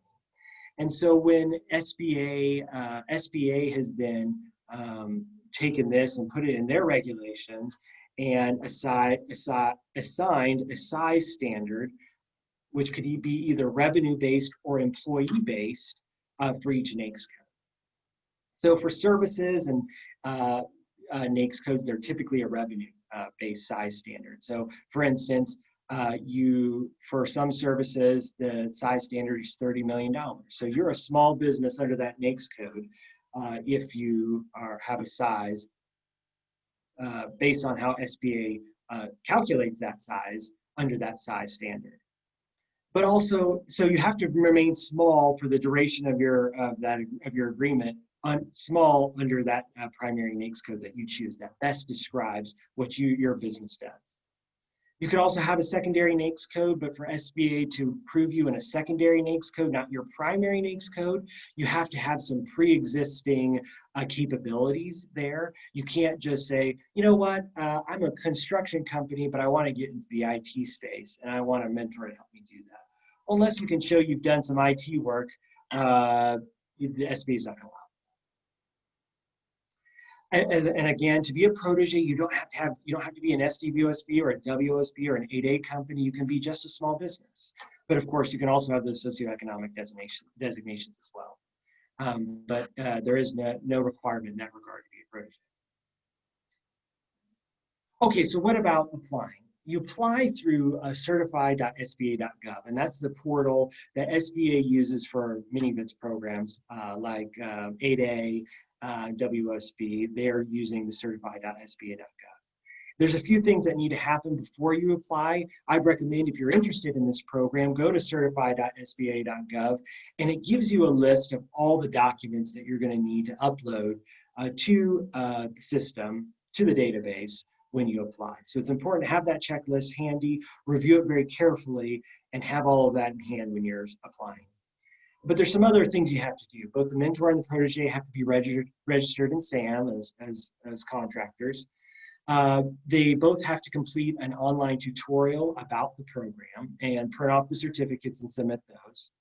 The protege also has to have a business plan, because the idea behind the program is that the mentor is going to provide assistance that's in line with the protege's business plan. So a protege has to have this plan and submit it to SBA.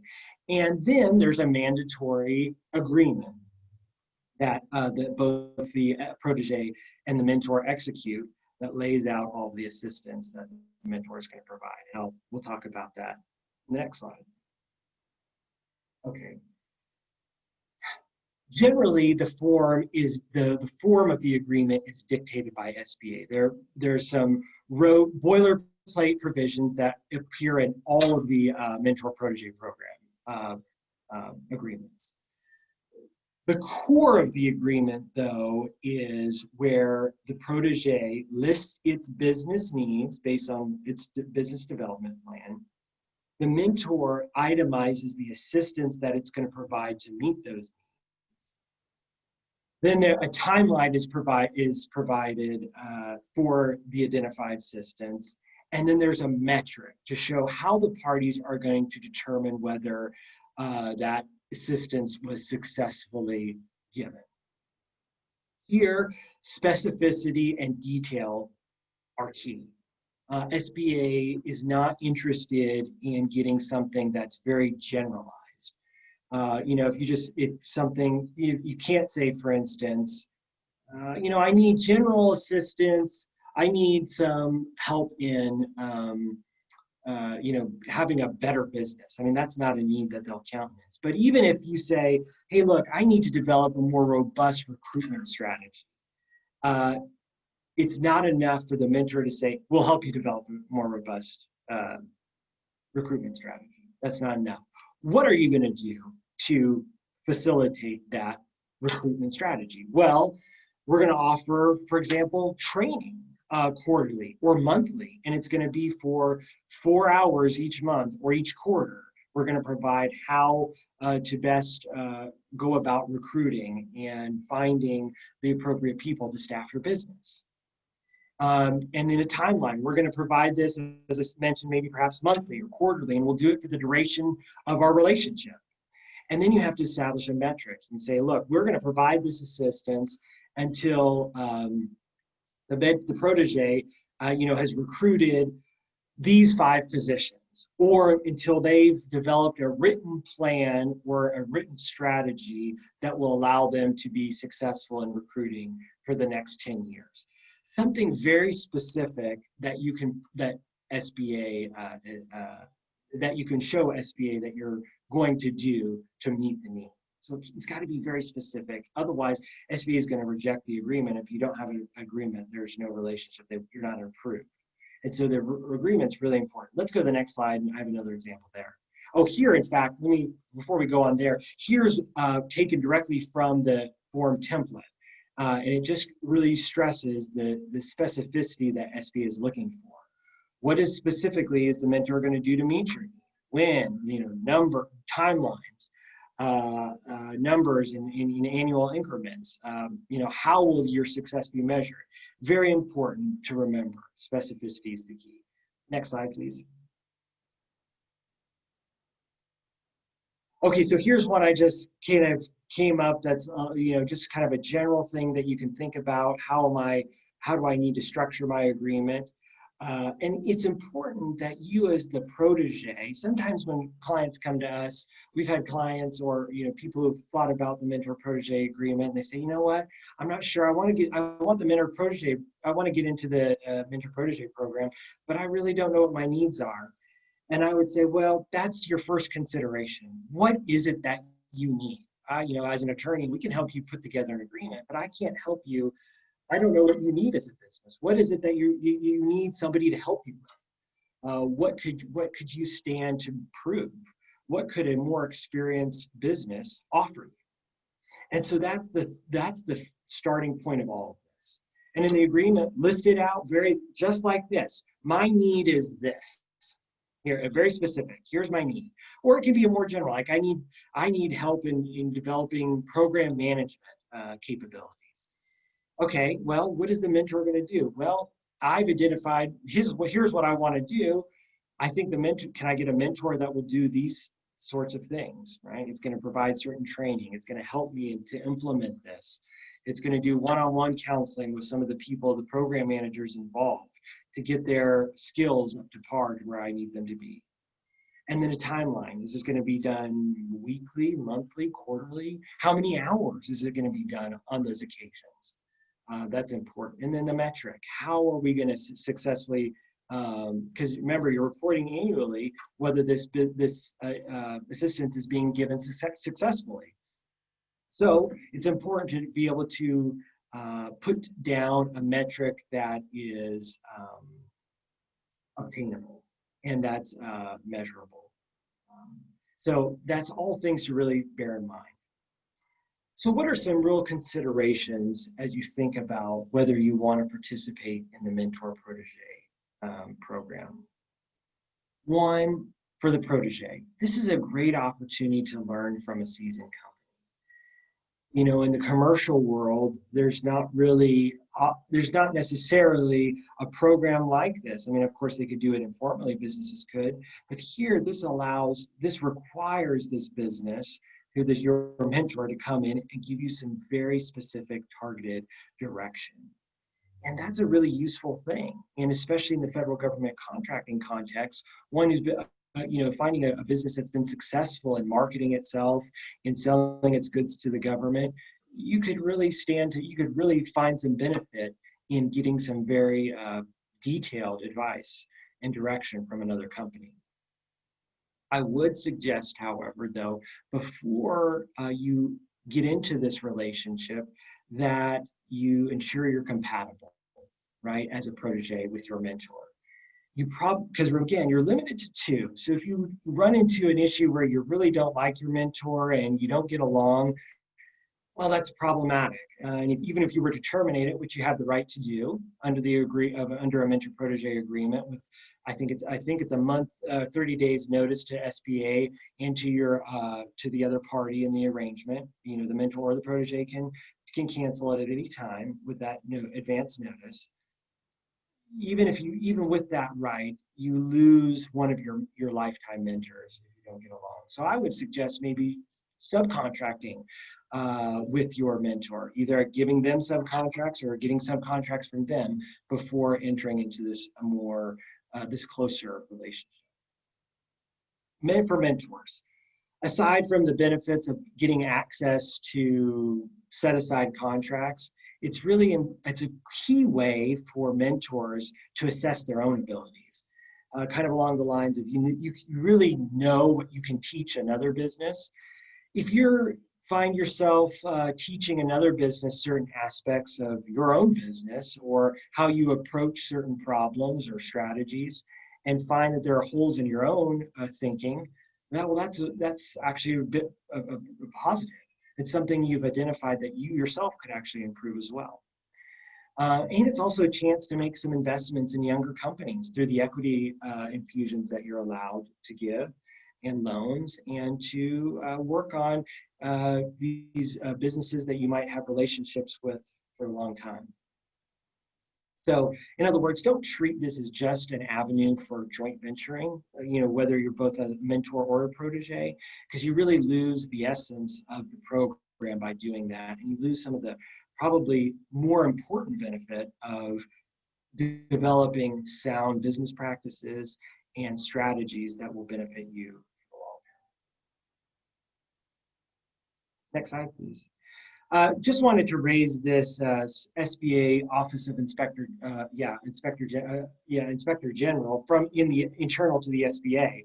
They last fall did a dive on the mentor protege program. They found that the SBA really wasn't properly considering whether mentors met the eligibility qualification requirements, and they were also falling short in measuring whether the proteges were developing as intended. While those were two conclusions, the takeaway is that SBA is stepping up its efforts to screen mentors on the front end, but also during its annual reviews to determine whether the assistance promised by the mentor is actually being provided. So do keep that in mind, that there's going to be more scrutiny than perhaps there has been in the past going forward. Okay, so let's transition a little bit away from the mentor protege program to joint venturing. And before talking about joint venturing specifically, which also is very much related to the mentor protege program, because joint venturing, as I mentioned, is an important benefit of the program, I just wanted to talk about contractor team arrangements. So the FAR, the Federal Acquisition Regulation, specifies two main contractor team arrangements. That is, arrangements that stray from the typical, one entity performs the contract for the government, right? Of course, there's a prime subcontractor arrangement. There in those, only the prime is in privity with the government, and privity is a legal term for you're the one that has the contractual relationship with, right? So only a prime contractor has a contractual relationship with the government. Subcontractor only has a contractual relationship with the prime. And usually in a prime subcontractor relationship, there's no new legal entity created. There's a pre-existing prime, there's a pre-existing sub, and they just get together under a contract, a subcontract, to do business together. Typically, a subcontractor is paid on a predetermined basis. The reason I bring that up is joint ventures are different. Typically, with a joint venture, you're going to establish a new legal entity, right? You're going to have two or more partners. Let's take a protege and a mentor. You're not going to use the legal entities that you already have. You're going to form a new one. You're going to register it with your state Secretary of State or Business Division of Corporations, whatever it's called in your state. And then when you bid through a joint venture, only the joint venture will be in privity with the government. You, as one of the venturers, will not be in privity. The relationship is with the joint venture, not the constituent members. Here also, ventures, they split the profits and losses, and as we'll talk about it, it's commensurate with their work. And so it's a little bit different than the prime subcontractor, where the prime is already telling the subcontractor, hey, this is how much I'm going to pay you for the work. And there's also, which we'll talk about, some work share requirements for the venturers, each venturer, well, principally one venturer in joint ventures. So we'll talk about those. But that's just, I just wanted to provide this contrast with, how do joint ventures compare in form to a prime subcontractor relationship, because they're not. The prime contractor, this joint venture isn't subcontracting to its constituent members. It's a entity formed by the constituent members to be that they then contribute their resources to. We'll talk about here. Next slide, please. Okay, so here's just an example. Company A and Company B form a new legal entity, Company AB. Company AB submits a bid in its own name for a federal government contract. When awarded, Company A and B contribute their resources and personnel to perform. They split the profits earned by Company AB. This is a joint venture. This is not a prime subcontractor. This is a descriptive of a joint venture and how it would work. Next, please. So what are the benefits of doing joint venturing? Well, there's several. There's the increased capability for a single entity, because here it's one entity that's being contributed to by two or more entities, right? So it's the combining of multiple companies, their individual capabilities into a single entity. This then gives them ability to market themselves more because they're a more capable entity for the government and more appealing. There's a division of work. Say there's a base, a military base that's looking for a contractor to provide both custodial and perhaps landscaping work. And then a joint venture could be formed by a landscaping company and a janitorial company that then does that is the contractual entity. But then the landscaping company can do the landscaping work, and the custodial company could do the custodial work, the janitorial work. Of course, as long as they comply with the work share requirements that we'll talk about later. But it allows the companies to divide work to do what they're best at. But it's also means for a company to gain experience, right? A joint venture may be able to obtain a contract that one of the constituent members itself would not be eligible to get, just be given the increased capabilities that come with the joint venture. A key benefit of a joint venture is past performance. Under SBA's regulations, a joint venture or an agency considering a bid from a joint venture must consider not only the past performance of the joint venture itself, but the past performance of the two or more joint venturers. Let's just assume there's two. So that in that case, the past performance of both the protege, say, and a mentor, and the joint venture that they've had are all considered by the agency. So that can be an important consideration in the evaluation.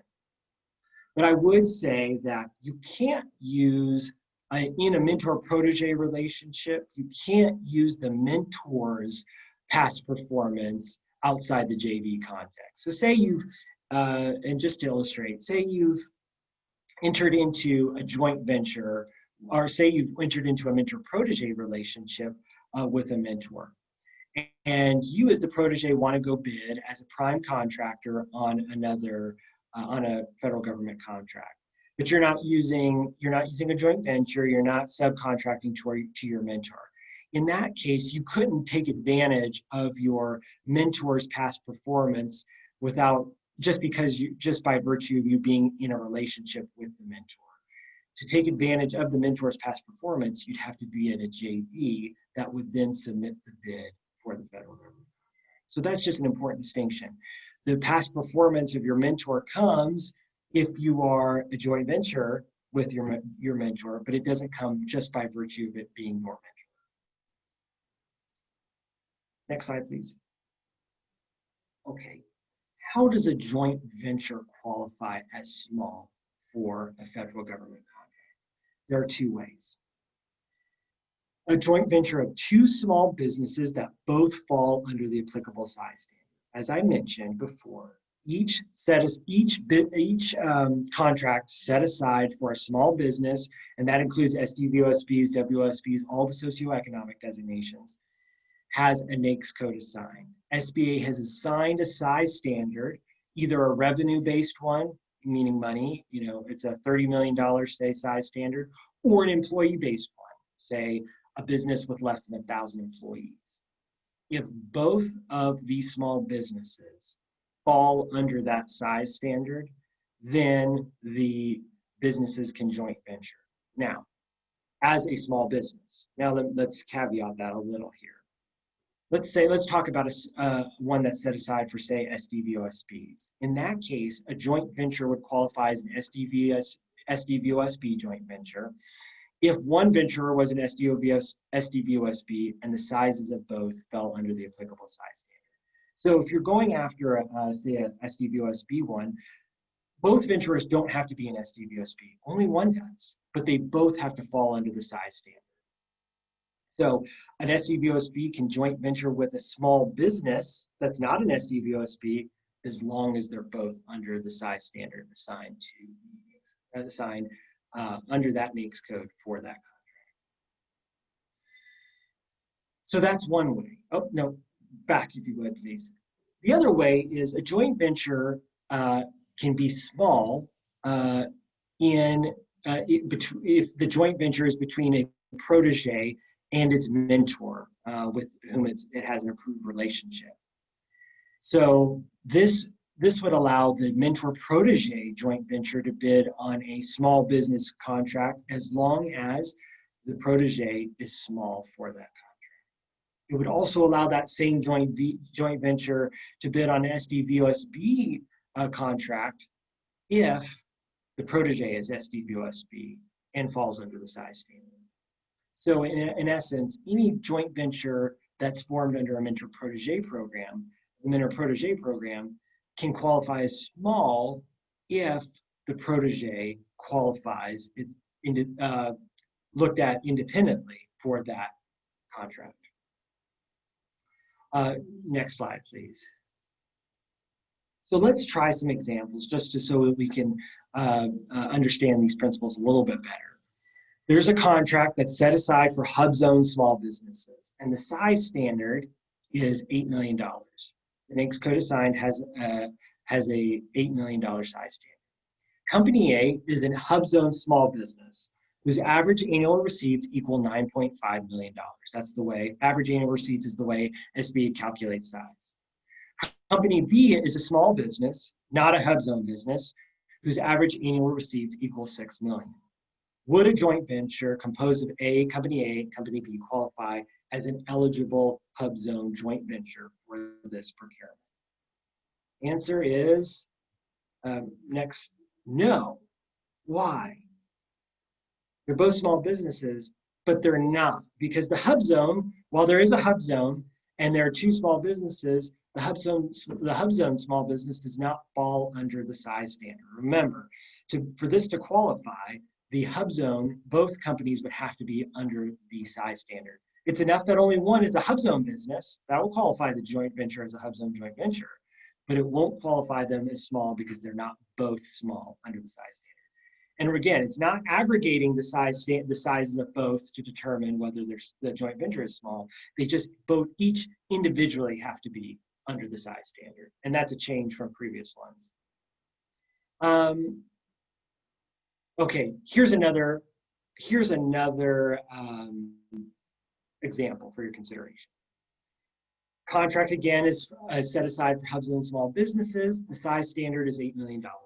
Company A is a hub zone small business whose average annual receipts equal $7.9 million.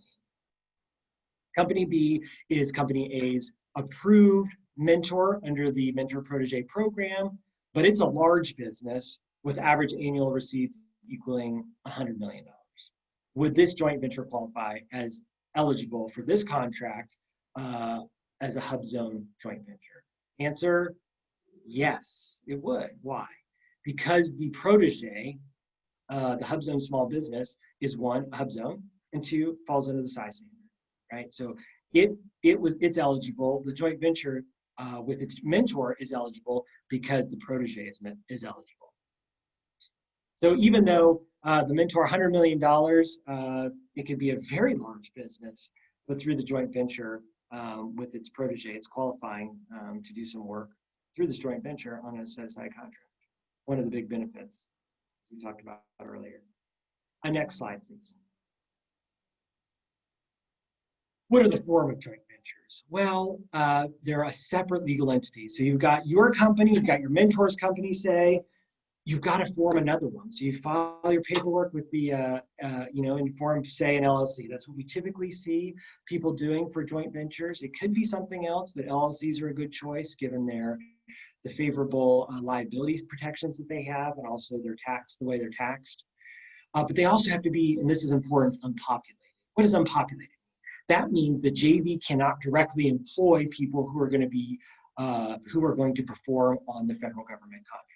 Okay, so the joint venture, as SBA conceives of this concept, is it's a separate legal entity, but the venturers, the constituent members, are contributing their resources to it. And so the joint venture is not really the standalone business like it would be maybe in a commercial context. It's not employing its own employees, except for some administrative personnel. So like a payroll person or that sort of thing can be employed directly by the JV, but nobody who's actually performing on the contract can be employed by that. Otherwise, if you do, you run the risk of being affiliated.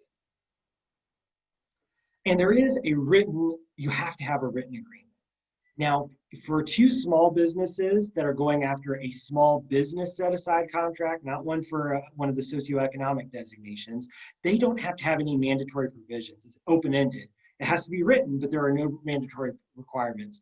But for every other JV that's going after socioeconomic set-asides, WSBs, the ones between mentors and proteges, they all have to be written, and they all largely contain the same mandatory provisions, which is in the next slide. So, for instance, this is what you would see for an SDVOSB joint venture, but the same would apply for a WOSB joint venture, et cetera. For here, you have to list the purpose of the joint venture. You know, we're going to go after contracts, that sort of federal government contracts, or whatever else you're going to do. Designating the SDVOSB as the managing member, right? So the SDVOSB, if it's one between with another small business, it has to be the managing venturer. If it's in a protege mentor arrangement, the protege has to be the managing venturer. And that's important too, that it's also, I'll just mention this quickly, you know, if you put together this joint venture, this joint venture agreement, it's not the same as your operating agreement, which is a different agreement that spells out some of the other legal relationship that you might have with your partner. You can't, in your ownership agreement, make it such that kind of essentially undercut the idea that the protege, or the SDVOSB in this case, is the managing venture. It's got to have legally the right to manage the company. The SDVOSB would have to own 51% of the joint venture. But interestingly enough, profits are not distributed according to ownership share in SBA joint ventures. And these types of joint ventures, they're given based on commensurate with the work performed. So if you, as the SDVOSB company in this company, are performing 45% of the work, you get 45% of the profits. And even though you own at least 51% of the company. You have to establish a separate bank account where the money coming to the joint venture is deposited, and where the money flowing out of the joint venture is paid from. You also have to itemize the major equipment, facilities, or other resources that each venture is going to provide for that contract opportunity. Also, the responsibilities for negotiating contract labor, the source of labor, and performance have to be itemized. Next. And then just continuing on, you have to have a provision stating that the venturers are obligated to complete contracts even if they withdraw from the joint venture.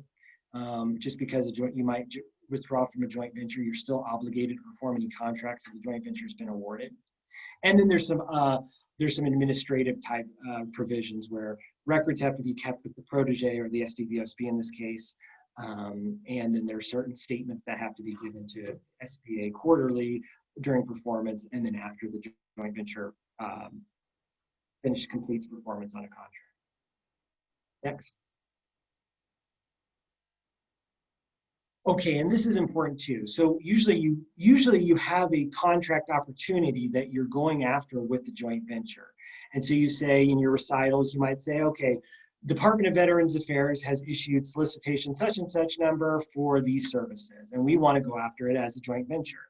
Well, if that joint venture wants to go after another opportunity, it needs to do an addendum to its agreement, right, to account for that new opportunity. So say a few months from now, a new opportunity comes out, make sure you put an addendum onto your joint venture agreement that says, okay, for this agreement, some of the provisions aren't going to change, so you won't have to add much. You just have to say, for this agreement, company A is going to provide this equipment, company B is going to provide this equipment. Company A will be in charge of negotiations, to perform the contract. This company will do such and such. This company will do such and such. So those provisions that are contract specific, like the major facilities, equipment, source of labor, these provisions need to be amended to account for, or really added to this through an addendum, which is just an attachment to your joint venture agreement that says, okay, for this provision, for this new solicitation, we're going to do it this way. If you don't do that, there could be some affiliation problems, which again is problematic if you want to maintain your small business status, because the receipts of your partner in the joint venture could be added to yours when determining your size. And the mentor-protege agreement, as I mentioned before, that definitely has to be approved before your joint venture. If you're in a mentor-protege context, submits a bid through the joint venture. Joint venture agreements don't usually need to be pre-approved. There are two exceptions to that. Joint ventures bidding on 8A contracts have to be pre-approved by SBA. It doesn't necessarily mean if you're an 8A company and you have a joint venture with another company, you have to get it approved, only if you're going after an 8A contract, right? So you could set up a joint venture that's going to go after all types of different contracts. It could be 8A contracts, could be small business contracts, could be even in the unrestricted, or really in the small business context, it could be small business or 8A. But if you're not going after an 8A contract, it doesn't have to be approved. And then for the VA, SDVSB joint ventures that are going after VA work, they need to be approved by the Center for Verification and Evaluation, CVE, the entity at VA that approves all VA contractors, SDVSB and VOSB contractors. So if you're doing VA work, get your joint venture approved, get your entity into VetViz, so that it's registered. And so when you submit your bid to VA through your joint venture, you're already an approved joint venture in their system. Okay. Important to bear in mind, we have some work share requirements in these joint ventures. Say in the mentor-protege context, the protege has to do at least 40% of the work of the joint venture. Okay, so and it can't be just administrative work, right? So if this is a big contract for custodial work and you're going to provide, say 50 custodians to do this work, 40% of those need to be coming from the protege, and the other 60% can come from the mentor. It can't be like the mentor provides all 50 custodians and the protege is left doing all the housekeeping, the invoicing, that sort of thing. There's got to be 40% of the substantive work that the joint venture performs has to be done by the protege. Or in the case of one between two small businesses, the one with the socioeconomic designation, SDVOs. SDVOs, the joint venture, if it's acting as a prime, it can subcontract to a third entity, not the two constituent members. Anything that performed by the constituent members is imputed to the JV. But the joint venture can subcontract to a third entity, but it does have to abide by the limitations on subcontracting applicable there. And of course, and also the joint venture can be a subcontractor, right? It can go after subcontract work. Next. Okay, affiliation. This is kind of our last topic for joint ventures. So we talked about affiliation, a topic in itself. It's where SBA puts two entities together. It evaluates, your business as if you were combined with another business. just given maybe a close relationship. There are several enumerated grounds in the regulations. We're not going to go through those. But as we mentioned before, in your mentor-protege context, there's that shield for things that might otherwise cause affiliation outside a mentor-protege relationship, like shared office space, bonding assistance, shared facilities. You can put all that in your agreement, and if you do, you won't be affiliated on those bases. But you could be affiliated for other types of other reasons, that are not in your agreement. Next, please. Now, as a general rule, joint venture partners are affiliated, but there are two exceptions, and we've talked about those two. Both ventures are small under the size standard. If you do that, you're not affiliated, and you've got an approved and you've got an agreement in place. Or there's the ventures in an approved mentor-protege relationship. Those also are not affiliated. So if you are in one of those two joint ventures and you're under your size standard, you have a written agreement, you're not going to be affiliated with your joint venture partner, which is good. Next. Okay, this is kind of the last, and it's a big issue with joint ventures. It's called the 3 and 2 rule. Under this rule, this is an affiliation rule. The way SBA sees joint ventures is they are limited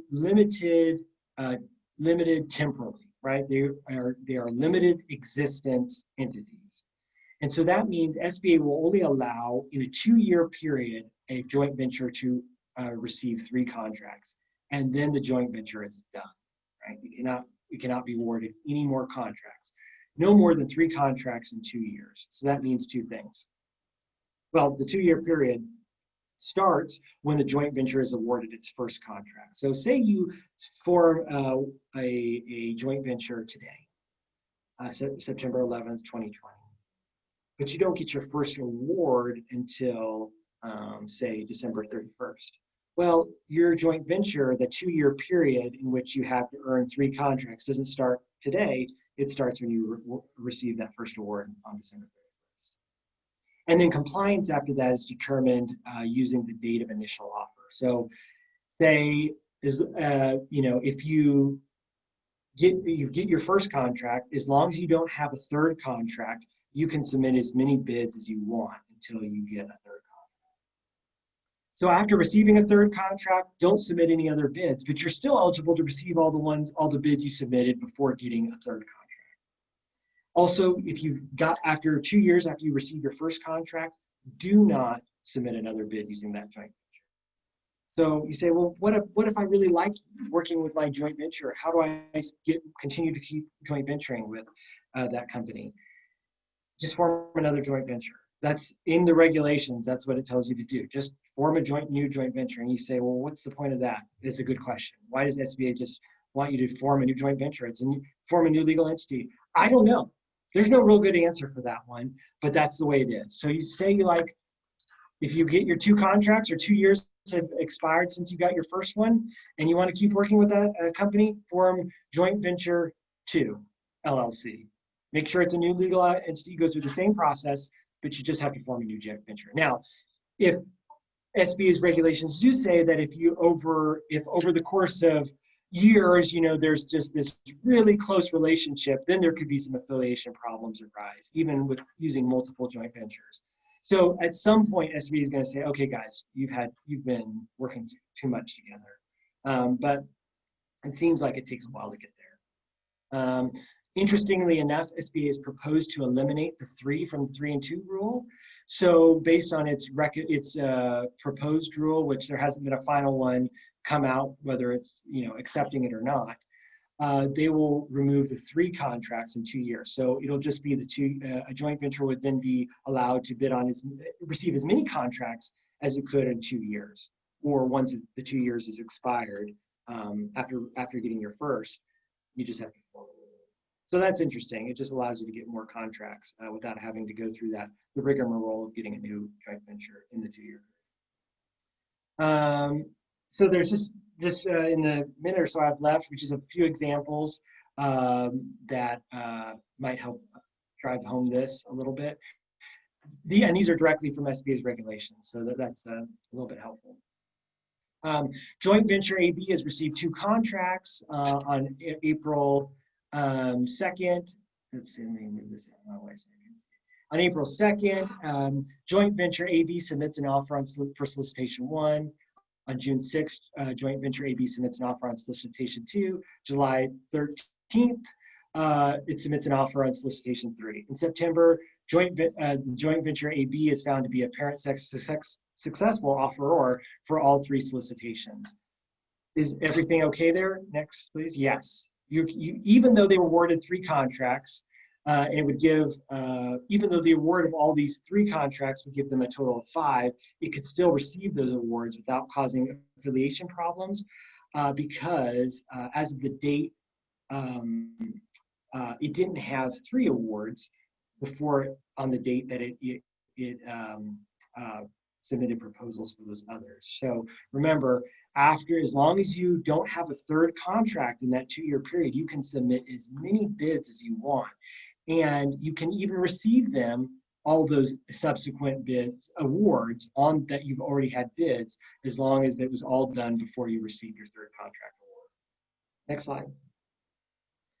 Okay, so here's another one. Joint venture XY receives a contract on December 19th of year 1. It may receive 2 additional contracts through December 19th, year 3, right? 2 years. On August 6th, year 2, it receives a 2nd contract. It receives no other contract awards through December 19th, year 3, and has submitted no additional offers prior to that date. Could it receive any more? No. Go ahead. Yeah. Because 2 years have passed since the date of the 1st contract award, don't submit any more bids, right? So even though he doesn't have 3, this joint venture doesn't have 3 contracts in that 2-year period, 2 years have elapsed since it got its 1st award. So no more bidding using that joint venture vehicle. Form another one. And the last one, please. Okay, here joint venture receives a contract on December 19th, year 1. May 2nd, year 2, it submits an offer on solicitation 1. Year 10, year 2, XY submits an offer for solicitation 2. On June 19th, year 2, XY receives a 2nd contract responding to solicitation 1. It's not awarded a contract responding to solicitation 2. On 15th of year 3, XY submits an offer for solicitation 3. In January, XY is found to be an apparent successful offer for solicitation 3. Advance, please. So it's eligible for the contract award because compliance with the 3 awards in 2 years is determined as the date of initial offer, including price, right? That it's submitted prior to that, the ending of those 2 years. So I hadn't received the 3 contract awards prior to its offer. So that's the 3 and 2 rule. It can be complex. Just kind of keep in mind if you're doing your joint venture, whether with another small business or with your mentor, the 3 and 2 rule applies. Just bear in mind, like if once 2 years have elapsed since you offer your first initial offer or your first contract award, don't bid anymore using that vehicle, that joint venture. Just form another one. You can continue bidding, but you could still receive any of those that you submitted before the 2 years elapsed. And if you get 3 awards within that 2-year period, even if the 2 years have not elapsed, don't continue bidding because you've already gotten 3 contract awards. So next, please. Okay, that's it for me. Again, we're schoonoverlawfirm.com is our, if you have any questions, feel free to reach out to us. We do all things federal government contracts. We also have a new blog that we're doing, govconbrief.com. So check that out. Here's my email address, phone number, if you have any additional questions. Appreciate the opportunity to be here, and good luck to everyone. Thank you, John. I have a few questions that came in through the chat, if you don't mind sticking around a few minutes. I have a question from Arthur. They are working on a collaboration with a distributor network. 2 of these distributors sell predominantly the products often sold within our product line. Is it possible to mentor with the distributor since they are used to the government sales, or do we need to work with the manufacturer of the product? I don't think there is a necessity to work with the, kind of think about it a little bit and understand the context a little bit more. But no, as long as the mentor, the distributor meets the requirements and can provide the assistance that you lay out in the agreement, there's no reason why that couldn't work. Okay, thank you. Jeff says, great presentation and thank you. And he's wondering if you could please clarify. In a non-mentor protege joint venture, can a large business and small business JV still pursue small business set-aside opportunities, or are they only allowed if the joint venture is an approved mentor protege joint venture? The latter. Yeah, the only way you can joint venture with a large business for a small business set-aside contract is through the mentor protege. Have to be the mentor. Okay, thank you. Question from James. Could you please describe a little more what the affiliation means, why is it negative? Yes, okay. So the way SBA determines size is using your average annual receipts averaged over the past 5 fiscal years. So you take your tax returns, and the way they calculate average annual receipts is usually it's your total income plus cost of goods sold. That's your receipt for a particular year. You average those over the last 5 years. It can be 3 or 5 right now until a little bit until next year. Then it's going to be just 5 because Congress changed that. But so that's how you calculate your size. Now there are some ways that SBA says, look, we're going to actually count the average annual receipts of another business and add them to yours, and because you're affiliated. Now, for instance, one of the affiliation grounds is common ownership. If you as an owner own more than 50% of 2 businesses, those 2 businesses are affiliated, right? And so you're going to have the average annual receipts for both companies.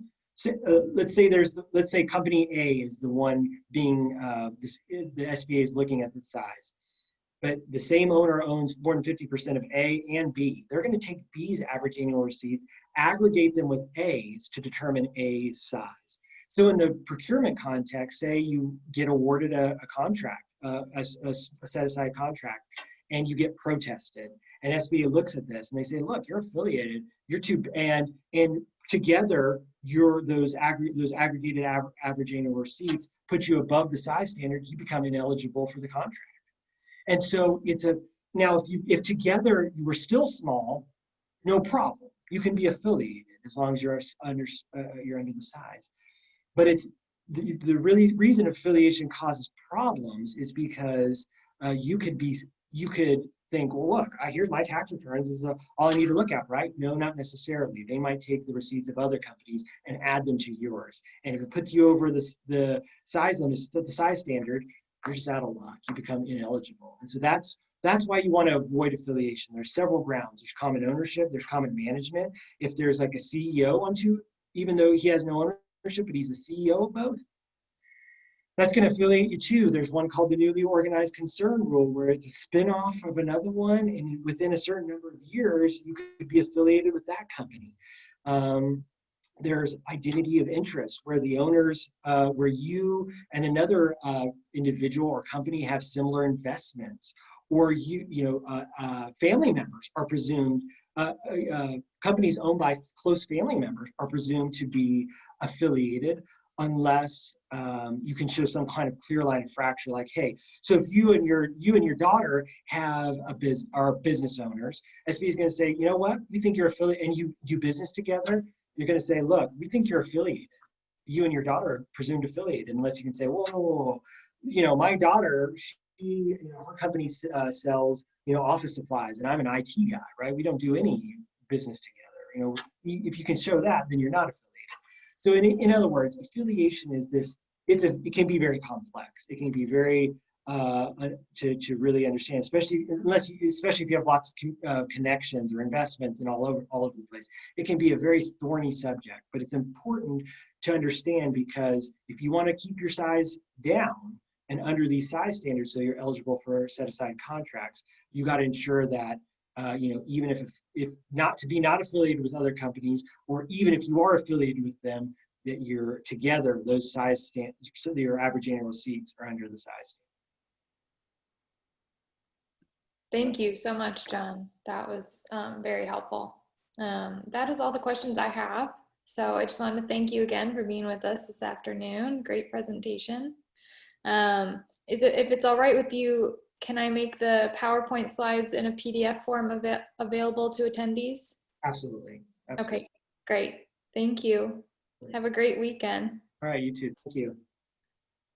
Daniel, do you want to go to our last slide? I just want to thank everyone for attending. I'm also putting this website in the chat right now. We have, once again, I'll just mention that we have those purchasing presentations from some of the participating agencies and buyers for the October 20th event. Please go and view those recordings to get a better idea of what they're looking for, and then you can sign up for your one-on-one meetings starting next Friday, September 18th. And if you did register for part 2, I will also be sending you that sign-up link in an email next week. So I hope everyone has a great weekend. Thanks for joining us on this virtual conference, and have a great day.